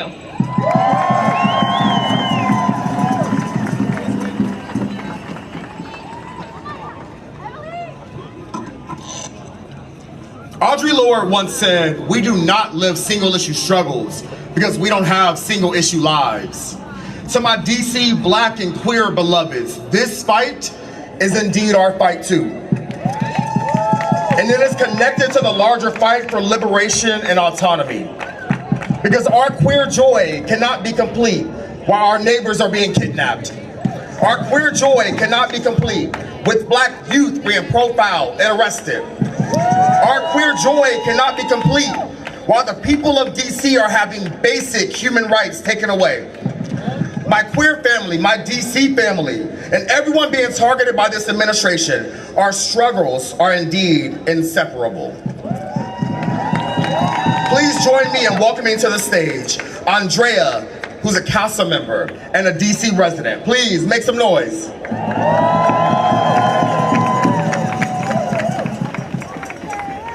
¡Liberen DC! ¡No se escucha! ¡Liberen DC! ¡Liberen DC! ¡Liberen DC! Buenos días. Good afternoon. My name is Andrea and I am a community organizer with CASA. Mi nombre es Andrea y soy una organizadora comunitaria con CASA. I immigrated from El Salvador and I have proudly called Washington, D.C. my home for 20 years. Inmigré desde El Salvador y he llamado Washington, D.C. mi hogar estos últimos 20 años. The city has given me so much hope, opportunity, a sense of belonging. But today, I stand before you, weighed down by terror. Esta ciudad me ha dado tanto, oportunidad, felicidad, un hogar, pero estoy aquí enfrente de ustedes hoy porque esta administración está alzando el terror. This militarized occupation has brought on our DC families. Esta ocupación ha llegado a nuestras familias aquí en DC. I've seen neighbors being kidnapped daily. Ve a mis vecinos que están siendo raptados día a día. Working with families who have been torn apart. Estoy trabajando con familias que han sido separadas. Weeks back, I supported a church member who had open heart surgery and survived coma. Hace un par de semanas estaba trabajando con un miembro de la iglesia que tuvo cirugía del corazón y sobrevivió coma. He was on his way to life-saving dialysis. Él estaba en camino para hacer su cita de diálisis. When police stopped him, cuando la policía lo paró, transferred him to ICE, lo colaboraron con ICE, just 1 mile from his dialysis appointment. Y ICE lo detuvo 1 milla antes de su cita de doctor. That case still haunts me. Can you believe a man fighting for his life? Ese caso todavía me duele. ¿Te imaginas? Una persona luchando por su vida. Shame. Kidnapped by ICE just 1 mile from the hospital. Fue secuestrado por ICE 1 milla del hospital. This is important. This is reality for so many families right now in DC. Esta es la realidad para muchas familias aquí en DC. And throughout this country. Y a través de todo este país. Daughters asking, when would I see my dad again? Hijas preguntando cuándo van a ver a su padre de nuevo. Survivors who bear the physical and emotional scars from enforcement brutality. Los sobrevivientes que todavía tienen las cicatrices mentalmente y físicamente de la brutalización policíaca. Living in constant fear of being kidnapped again. que están viviendo constantemente con ese temor de ser raptados de nuevo. And I stand here today, y me paro aquí enfrente de ustedes hoy, and I carry the pain in my own heart. Y cargo un dolor en mi propio corazón. Last week, my nephew was detained and still in ICE custody. La semana pasada, mi mismo sobrino fue detenido y todavía está en custodia de migración. Leaving behind a 3-year-old. Deja atrás su hija de 3 años. I am fighting for my own family's freedom. Estoy ahora luchando por la liberación de mi propia familia. Just as I fight for my community. Como todavía estoy luchando por mi comunidad. In this darkness of the movement. En ese tiempo tan oscuro en el movimiento. But I refuse to give up. Pero nunca me voy a rendir. I fight because it's our only hope. Lucho porque es nuestra única esperanza. Our fight is our voice. Nuestra lucha es nuestra voz. And we will not be silenced. Y nunca vamos a ser silenciados. The stories of our pain, our dignity, and our fight will be heard. Las historias de nuestros sufrimientos van a ser escuchadas. We will not let this administration silence our voices or hide our struggles. Esta administración no vamos a dejar que nos silencien nuestra lucha ni nuestras palabras. We will stand together. Vamos a pararnos juntos, pies a pie. Because we are strong, united. Porque somos más fuertes cuando estamos unidos. For our families. Para nuestras familias. For our community. Para nuestra comunidad. And for our future. Y por nuestra futuro. This occupation. Esta ocupación. Must end now. Debe parar ahora mismo. Thank you. Liberen DC. Liberen DC. Liberen DC. Free DC. Free DC. Free DC. Free DC. Right here. Right here. Right now. Right now. Right here. Right here. Right now. Right now. Thank you.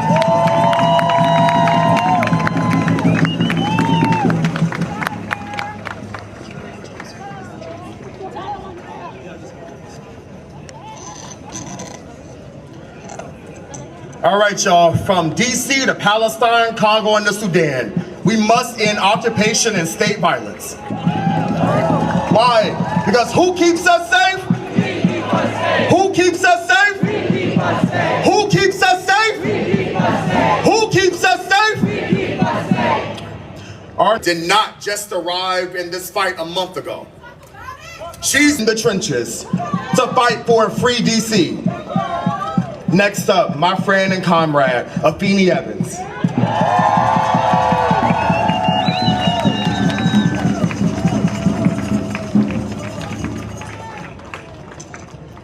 When I say hands up, you say fight back. Hands up! Hands up! Hands up! Hands up! Peace, y'all. My name is Afeni, and I'm a community organizer out here in DC. And I'm here to tell you that we deserve better. DC deserves better than a flurry of illegal stops and searches. DC deserves better than helicopters flying low overhead for hours and frivolous checkpoints. The children of DC deserve better than mass vigilantes roaming their streets with assault rifles.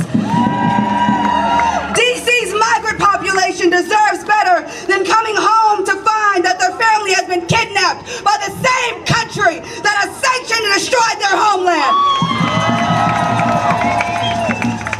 DC deserves better than a mayor who will throw the city under the wheels of her plane to Martha's Vineyard in order to anticipatorily comply with a fascist regime and preserve her own power. We deserve better than a mayor who would shake hands with a dictator who seeks to subjugate and dehumanize her residents. Because from DC to Palestine to Haiti, occupation is a crime, and all politicians that are complicit are criminals. I'm here Unfortunately, police violence is not new to Chocolate City. That before this latest escalation, police in DC were responsible for the murders of Antoine Gilmore, Delano Martin, Caron Hilton, Kevin Hargrave Shern, Justin Robinson, and countless more. I'm here to tell you that the police have never kept people safe in DC. We know that the safest communities have more resources. We know that the safest communities invest in youth recreation and employment. We know that the safest communities have compassion, love, and humanity at the center.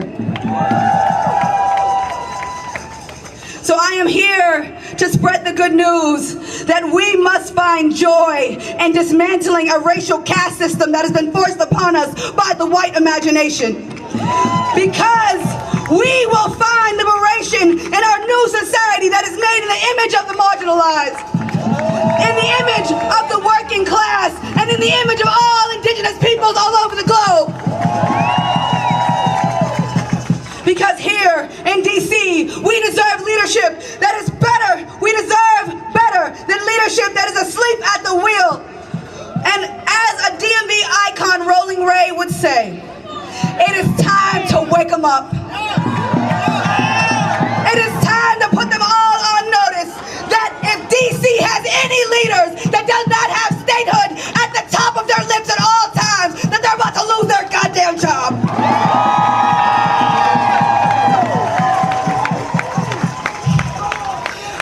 Because we cannot afford to shrink in the face of authoritarianism.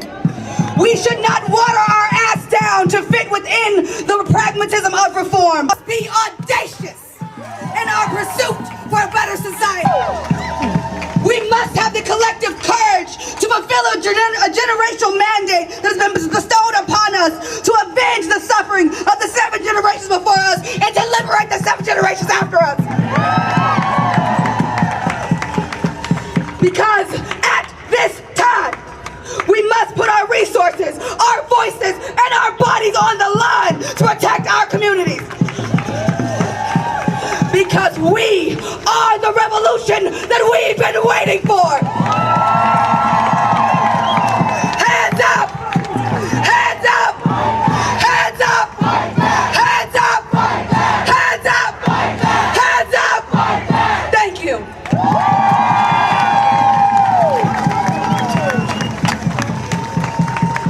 I'm going to move around a little bit more. I stopped for a second. Please, another round of applause. Oh my gosh. That's the energy our good sis comes with all the time. I got to put this back in the bag. Hold on one sec, guys. To keep this energy going, next up, welcome to the stage, Jesse Rabinowitz, Campaign and Communications Director for the National Homelessness Law Center, and Wesley Thomas, Guest Advisory Board Member and Spiegel's Bureau Member, Miriam's Kitchen.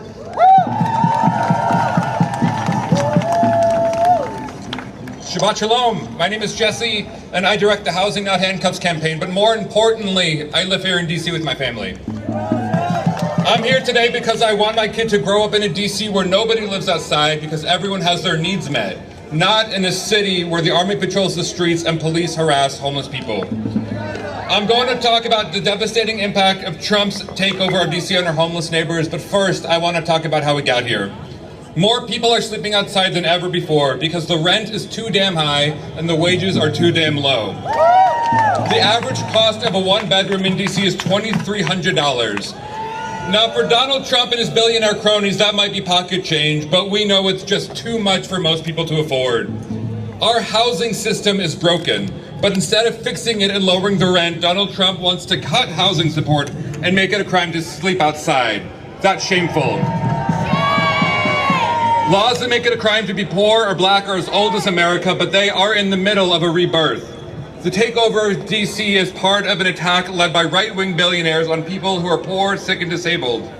Trump has abandoned real solutions to homelessness, like housing and support, and has said for years that he wants to round up homeless people and force them into government-run detention camps. When a fascist tells you what they want to do, believe them. So what does Trump's attack on homeless Washingtonians look like? To me, it looked like state violence, and state-sponsored chaos. I saw dozens of federal police officers from the FBI, Secret Service to Homeland Security gather near a few tents in Foggy Bottom. They didn't come with housing or support, they came with guns and flashing lights. The following morning, a caravan of over 20 police cars and trash trucks sped from site to site, throwing away people's belongings. In my decade of witnessing encampment evictions in DC, I've never seen anything like this. And it's not a coincidence that Trump is targeting homeless people who in DC are nearly 90% black. It's not a coincidence, it is white supremacy in action. Throwing away somebody's belongings does not help them pay rent, and putting someone in jail doesn't make housing cheaper. The money spent on the National Guard deployment since Trump's takeover could have solved homelessness for 500 people for a year. Why can we find millions of dollars for the National Guard to pick up trash, but not for the government to help people? For me, this is personal, not just because I love DC, but because Trump is locking up and targeting my neighbors. Look, I may be biased. I think you should care about people living outside because they are people. And my faith says, love thy neighbors, regardless of where they live, what they look like, or where they come from. But if that isn't enough, I need you to care, because what starts with homeless folks in DC will spread to everybody across the country. Locking up people or removing people you don't want to see is textbook authoritarianism. Trump is testing public opinion on groups that he believes has little public sympathy, like homeless folks, migrants, and trans folks. We must include the attacks on homeless people and our collective understanding of Trump's power grab. I used to do homeless street outreach in the very parks Trump is targeting. People lived in these parks not because they wanted to be there, but because housing was too expensive and shelters were full. These folks, like most homeless people in DC, are from DC. They do their best they can to survive in a city and in a country where politicians would rather remove them than help them. In these parks, I saw the best in people.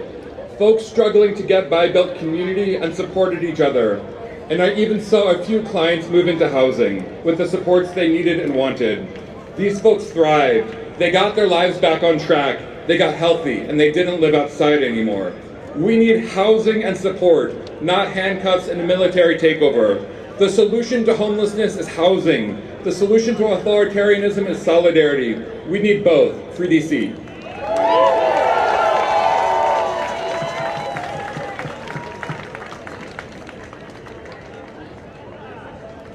Good afternoon, fellow advocates, colleagues, and friends. Thank you for the opportunity to speak before you today. It is only befitting that the March for Free DC began at Malcolm X Park, Meridian Hill. It has been the site for civil rights and political rallies and speeches since the assassination of Dr. Martin Luther King Jr., including a protest of Donald Trump's inauguration in 2017 for police brutality here in Washington, D.C. I am Wesley Thomas, a member of Murray's Kitchen Guest Advisory Board and ardent homeless advocate. From 1988 to 2017, I was homeless, living and sleeping on the streets of Washington, D.C. Now I dedicate significant time, effort, and energy to seeing that others do not fall into being chronically homeless. Since housed, I've been able to help 48 people put keys in their own apartments. I know what it's like to be victimized firsthand. I have 29 years of lived experience. You cannot solve homelessness by arresting someone. When you disperse a homeless encampment, you make things more dangerous for people. People who sleep in encampments do so for safety. Now, Donald Trump is exercising his authoritarian rule. We have 2,000 plus federal officers on the street and 3 more on the way. ICE, DEA, FBI, ATF, and some we probably never even heard of, toting guns. Are we at war? No. The objective of being here is to fight violent crimes in Washington, D.C. The unhoused are not enemy combatants. I have witnessed them being harassed, bullied, maced, and further traumatized and frightened by their own government. Why? I'm here to advocate to be that voice for someone's mother, father, sister, or brother. This needs to cease and desist. Would you not agree? Yeah. The federal government, listen to this, pays for hotels and food for the National Guard being deployed here, which is estimated to cost $1 million a day. I want to repeat that, $1 million a day times 30. Yet, in the DC fiscal 26 budget, there is no money for permanent supportive housing for homeless people. None, zero. Leaving on the streets here. So I ask my colleagues and friends present here today, how many permanent supportive housing vouchers can be acquired from funding issued for these federal offices here? It could house everyone, couldn't it? So I join you in solidarity today. The unhoused here in the nation's capital deserve better. We can do better. Housing, not handcuffs. Thank you.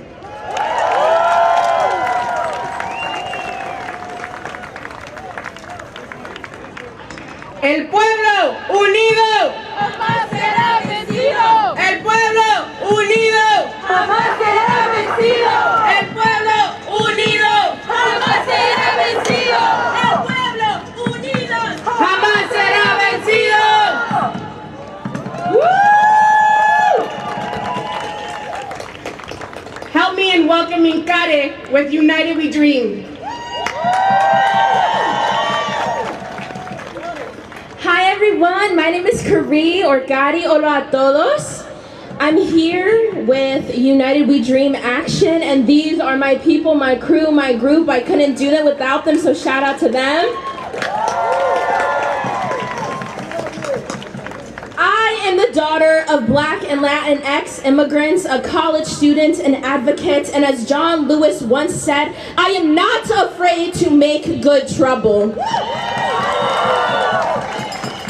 I am not afraid of making white supremacy shake. I'm not afraid of challenging the white fragility of this country. I am not afraid of tearing down fascist regimes and agendas that choose to seek and colonize my people.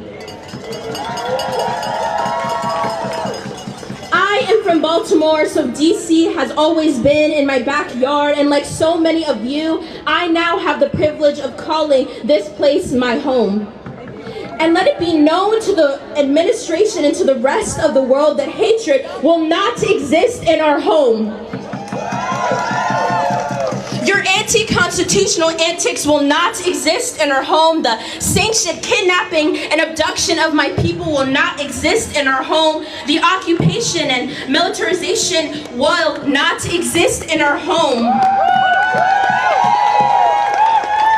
From DC to Chicago to my city in Baltimore and to our brother and sisters abroad in Gaza, we stand with you. We resist occupation and militarization of our homes. Being a student in DC, studying international relations and political science, I spend my days reading about authoritarianism, about fascism, about militarism. But I didn't realize that I would be witnessing it unfold in front of my eyes. It's one thing to study it, it's another thing to watch it happen to the people and the communities you love. Done by a nation that so gallantly proclaims freedom and a nation that prides itself for justice and liberty. But for who? For who? Because freedom doesn't look like ICE strategically raiding our schools and our neighborhoods. Freedom doesn't look like targeting and criminalizing innocent Black youth. Freedom doesn't look like wasting our tax dollars to fund your theoretical terror on cities. I refuse to be a bystander. I refuse to be compliant or complicit to the dehumanization of my people. And while I grieve the way this administration treats my communities and the way they have harmed my cities, I stand confidently in the power and the presence of the people. Because the people and pueblo, throughout history and across all movements, across all borders and countries, we have been the ones to curate radical change and revolution. And so together we will do it for every city, for every corner of the country, and also for the world, because our struggles and oppression are shared, and our liberation shall be a victory for all of humanity.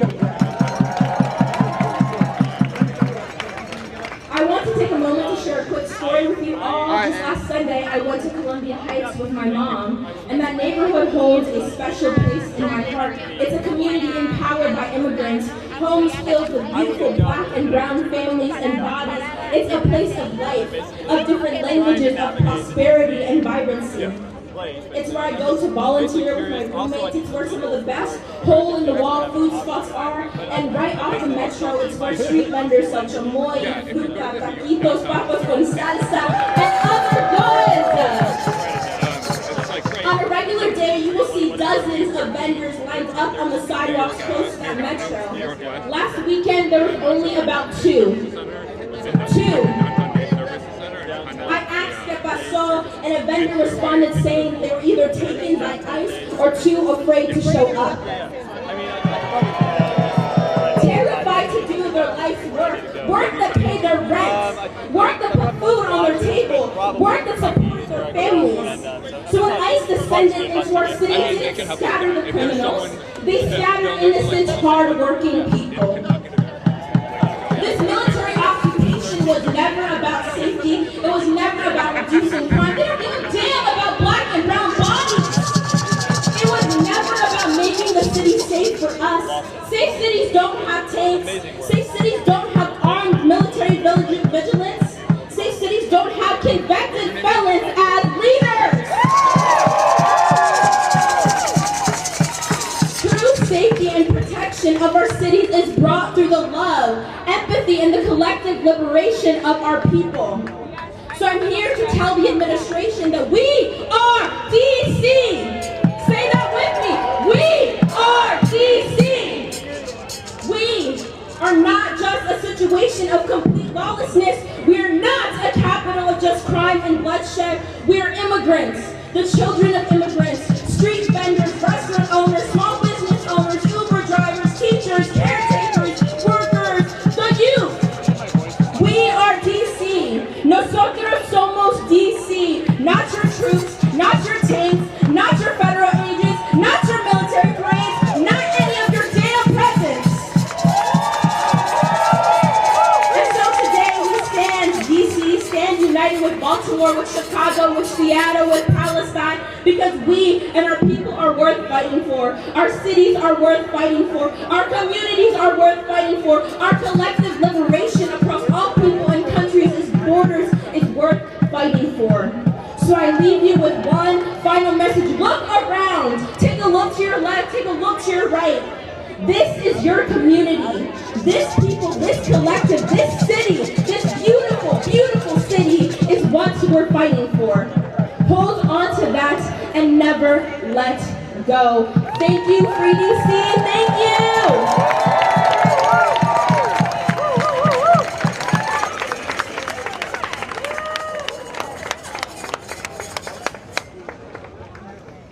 All right, Korea, United We Dream Action. Thank y'all so much. Next up, we have Jaime Contreras, Executive Vice President of 32BJ SEIU.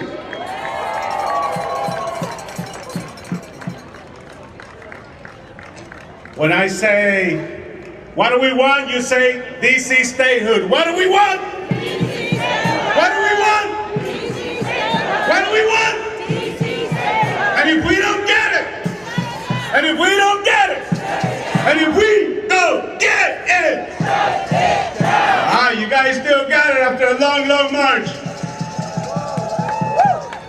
All of our members across all of our unions on the stage, right here, from those who clean all these buildings around you and protect them, federal buildings, commercial office buildings, they work at airports, construction workers who build our cities. I know the trades are here, the painters, those who host residents and tourists at restaurants and hotels. I know you're not here, it's in the house. Those who teach our children, NEA, Washington Teachers Union, I know they're here as well. And those who you usually don't see unless you go to our government building, those who are always committed to serving the public, behind the scenes, federal workers. I know I saw ASBE out here. I know I saw other public sector workers like NTEU in the house. There's all these unions out here today. All of our union members are united with one demand. We want this federal occupation to end, and we want it to end now. Todos los miembros de todos los sindicatos que estamos acá, estamos para demandar que se termine la ocupación de Washington y que dejen nuestra gente inmigrante vivir y trabajar. Tell you what, guys, we're at 272. You think we can make it up to 300? Tap away, see what happens. I'll leave it with this. DC workers deserve better, so we demand better. As a country, we are better than this.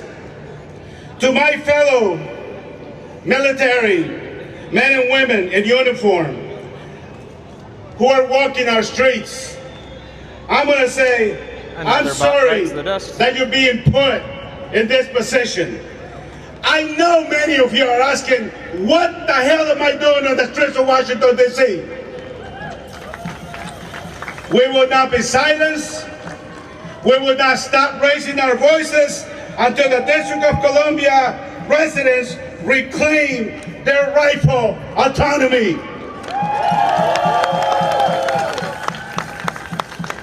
We know by experience in the labor movement that when we fight together, we win together. When we fight, when we fight, when we fight.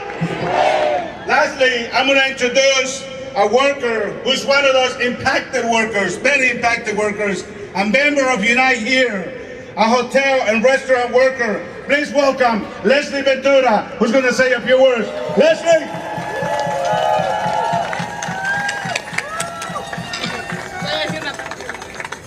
Hola a todos, mi nombre es Leslie Ventura. He trabajado en esta ciudad por más de 7 años. Nunca me había sentido tan insegura como ahora. I'm Leslie Ventura. I've never felt so insecure as I do today after working in the cities for how many years? 7 years. 7 years. Muchos de los trabajadores de la industria restaurantera y hotelera y todos los demás están siendo afectados, y los más afectados somos nosotros los trabajadores. Our members, my co-workers in the industry are being affected, and those are always affected the most are the workers. Las personas no quieren visitar la ciudad de DC porque ellos tienen miedo al ver la ciudad llena de militares y policías. People are afraid to come to our city because they see the city occupied by the military and police and federal agents. El restaurante donde yo he trabajado y organicé, muchos de mis compañeros se quedaron sin trabajo porque no hay negocio, y esto no es justo, esto no puede seguir pasando. Y uno de ellos la última semana lo detenieron cuando él iba a su trabajo a las 7 de la mañana y ahora está esperando su deportación, y esto no puede continuar. Shame! That's right, shame! She says workers are afraid to come to work. People are afraid to come to work. People are losing their jobs because the industry has no people eating at these restaurants. And just last week, one of her co-workers got detained by ICE, and now it's waiting deportation. Boo and shame on you, Donald Trump. Necesitamos llevar una vida tranquila y en paz y en libertad, y unidos es como venceremos. ¡Sí se puede! ¡Sí se puede! ¡Sí se puede! ¡Sí se puede! ¡Sí se puede!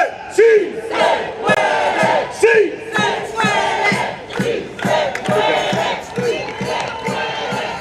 So now it is my honor, gracias, Leslie, and yes, we have had members in 32BJ as well who have been stopped by federal agents. So I'm gonna say one more chant, and that goes like this. Donald Trump, shame on you. Donald Trump, shame on you. Donald Trump, shame on you. Donald Trump, shame on you. Shame on you.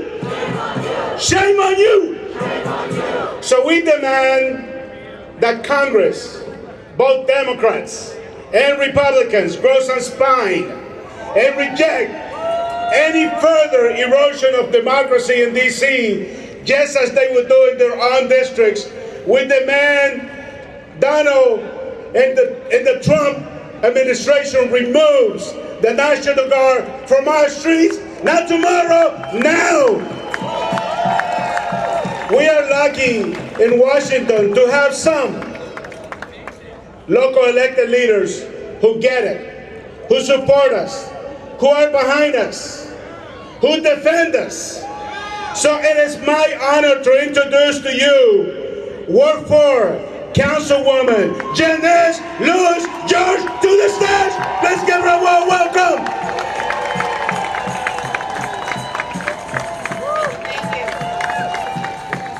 When I say free, you say DC free! DC. Free! DC. Free! DC. Free! DC.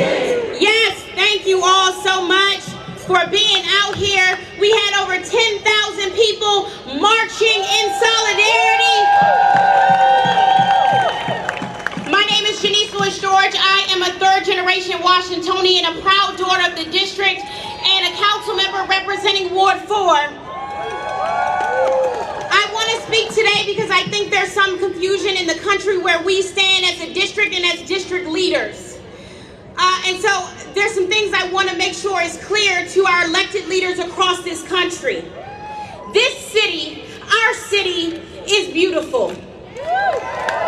DC is a sanctuary city.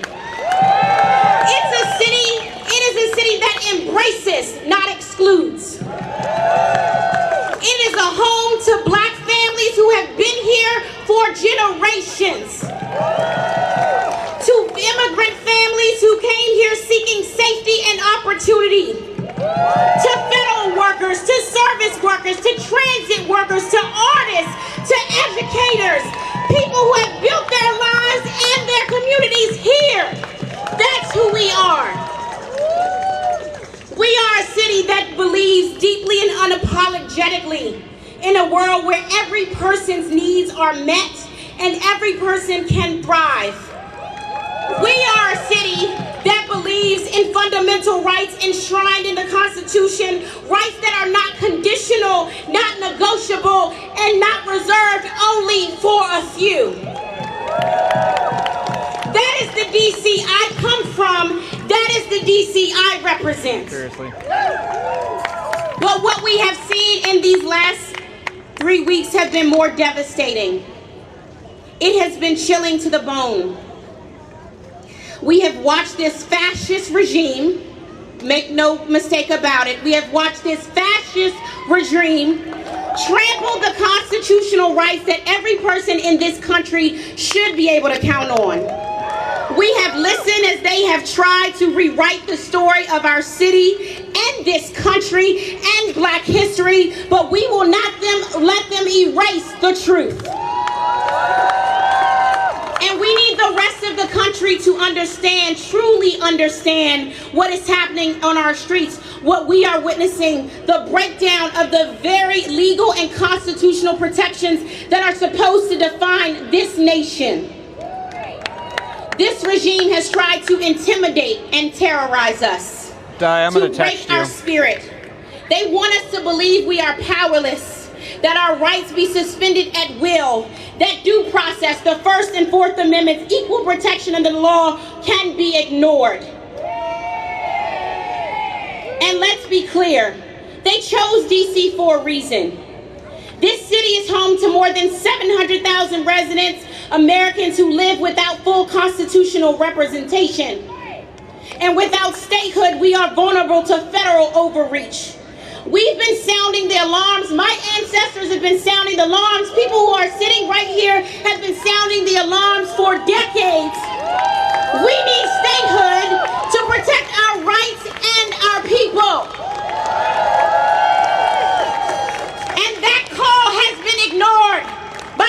parties.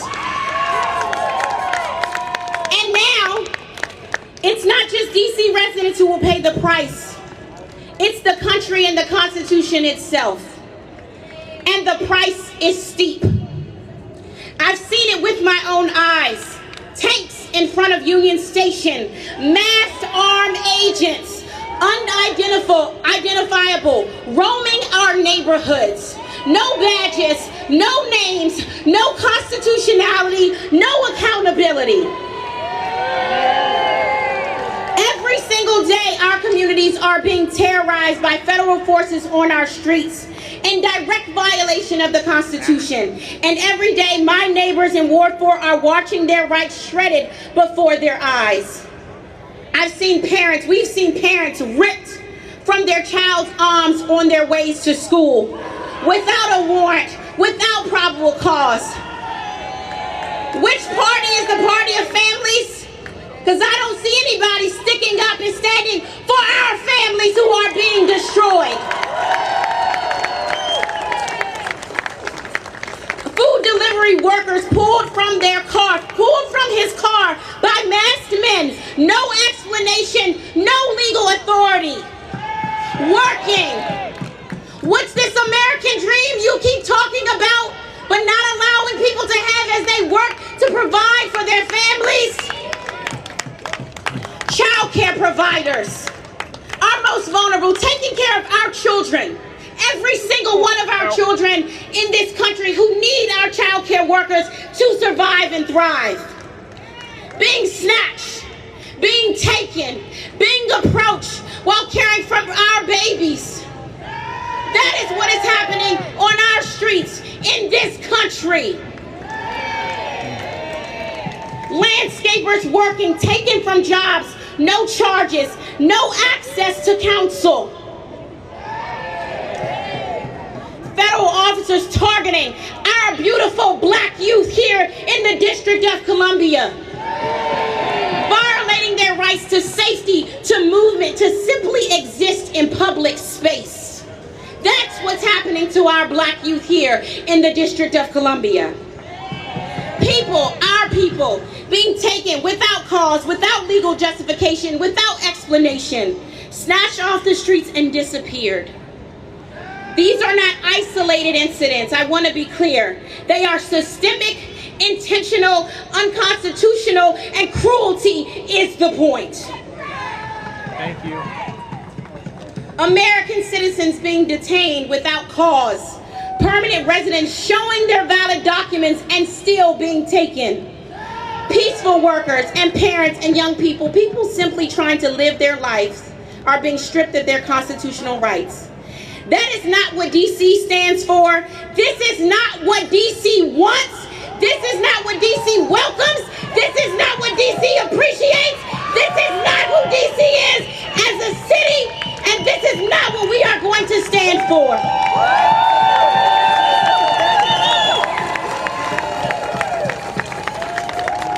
But if the last few weeks have taught us anything, it's what DC is made of. We don't cower, we organize, we resist. We know the value of our rights and we will make that value known. And that is what we are going to continue to do. So as I said before, this is the capital city. If we fall, this country falls. This is not just DC's fight, this is America's fight. So get in this fight with us and free DC. When I say hands off, you say DC, hands off, DC. Hands off, DC. Hands off, DC. Hands off, DC. Thank you.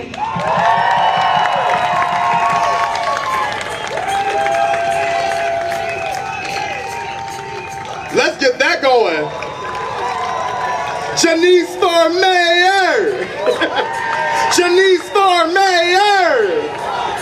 Janice for mayor! Janice for mayor! All right, Council Member Janice Lewis George. Thank you.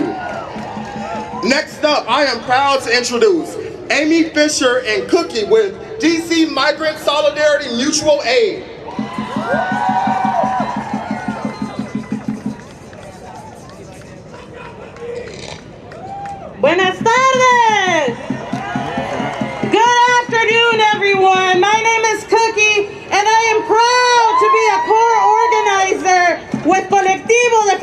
familias migrantes. Buenas tardes a todos. Es mi orgullo estar aquí y representar el colectivo de familias migrantes. Colectivo is a multilingual and multicultural political home for migrant families across the district. For generations, immigrant communities have enriched the culture of Washington, D.C., from uptown to east of the river. Today, Muriel Bowser and the military occupation has tried erasing us from our home. Our vibrant culture is now of muffled worries, of silent prayers, and hopeful desires of reunification. The silence of our absence echoes through the corridors of our district. We see them creeping into our neighborhoods, silently tearing our families apart, instilling fear and muffling our voices. Yet here we are, resilient and brave, our heads held high against the deportation monster created to disappear us. One thing is certain, Washington, D.C. continues to be a sanctuary and home to millions of immigrants. Washington, D.C. is our home. El colectivo de familias migrantes es un hogar político, multilingüe y multicultural para familias migrantes en todo el distrito. Durante generaciones, las comunidades inmigrantes han enriquecido la cultura de Washington, D.C. Desde el norte de la ciudad hasta el este del río, hoy Muriel Bowser y la ocupación militar han tratado de borrarnos de nuestro hogar.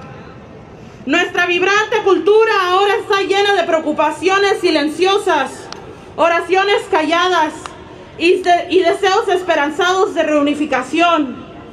El silencio de nuestra ausencia resuena a través de los pasillos de nuestro distrito. Los vemos asomándose en nuestros vecindarios, desgarrando silenciosamente a nuestras familias, infundiendo miedo y apagando nuestras voces. Sin embargo, aquí estamos, resilientes y valientes, con la cabeza en alto, contra el monstruo de la deportación que quieren usar para hacernos desaparecer. Una cosa es segura, Washington, D.C. sigue siendo un santuario. Washington, D.C. es nuestro hogar. Attorney died, that was funny. I'm Amy and I'm a core organizer with Migrant Solidarity Mutual Aid. Migrant Solidarity Mutual Aid was founded about 3.5 years ago to respond to yet another racist politician trying to use DC to play political games with migrant lives. In 2022, when Texas Governor Abbott began busing people seeking safety from the border to DC, hundreds of DC residents came out to ensure that every person was welcomed with dignity, while Mayor Bowser was nowhere to be seen. And now that our immigrant friends and neighbors are under attack, the DC community has taken action yet again to protect our neighbors. The MISMA Emergency Response Hotline has received upwards of 2,500 calls from community members calling to report enforcement activity to protect our friends and neighbors since the occupation began. And guess who's not here to help again? El Grupo de Ayuda Mutua en Solidaridad con Migrantes se fundó hace aproximadamente 3 años y medio para responder a otro político racista que intentó utilizar DC para jugar juegos políticos con las vidas de los I migrantes. think we're finally En getting close to a wrap. 2022, cuando el gobernador de Texas, Greg Abbott, comenzó a groups of enviar people los still spread out autobuses around the con back, but personas a lot que of people buscaban cleared seguridad desde la frontera a DC, cientos de residentes de DC salieron para asegurar que cada persona fuera bienvenida con dignidad, mientras que la alcaldesa Bowser no estaba en ningún lado. Y ahora que nuestros amigos y vecinos de inmigrantes están siendo atacadas, la comunidad de DC ha tomado medidas una vez más para proteger a nuestros vecinos. La línea de emergencia de respuesta de misma ha recibido más de 2.500 llamadas de miembros de la comunidad que llamen para informar sobre actividades de la policía y migra para proteger a nuestros amigos y vecinos. Y adivina quién no está para ayudar. It is clear that Mayor Bowser has never found a bus that she won't throw the immigrant community under.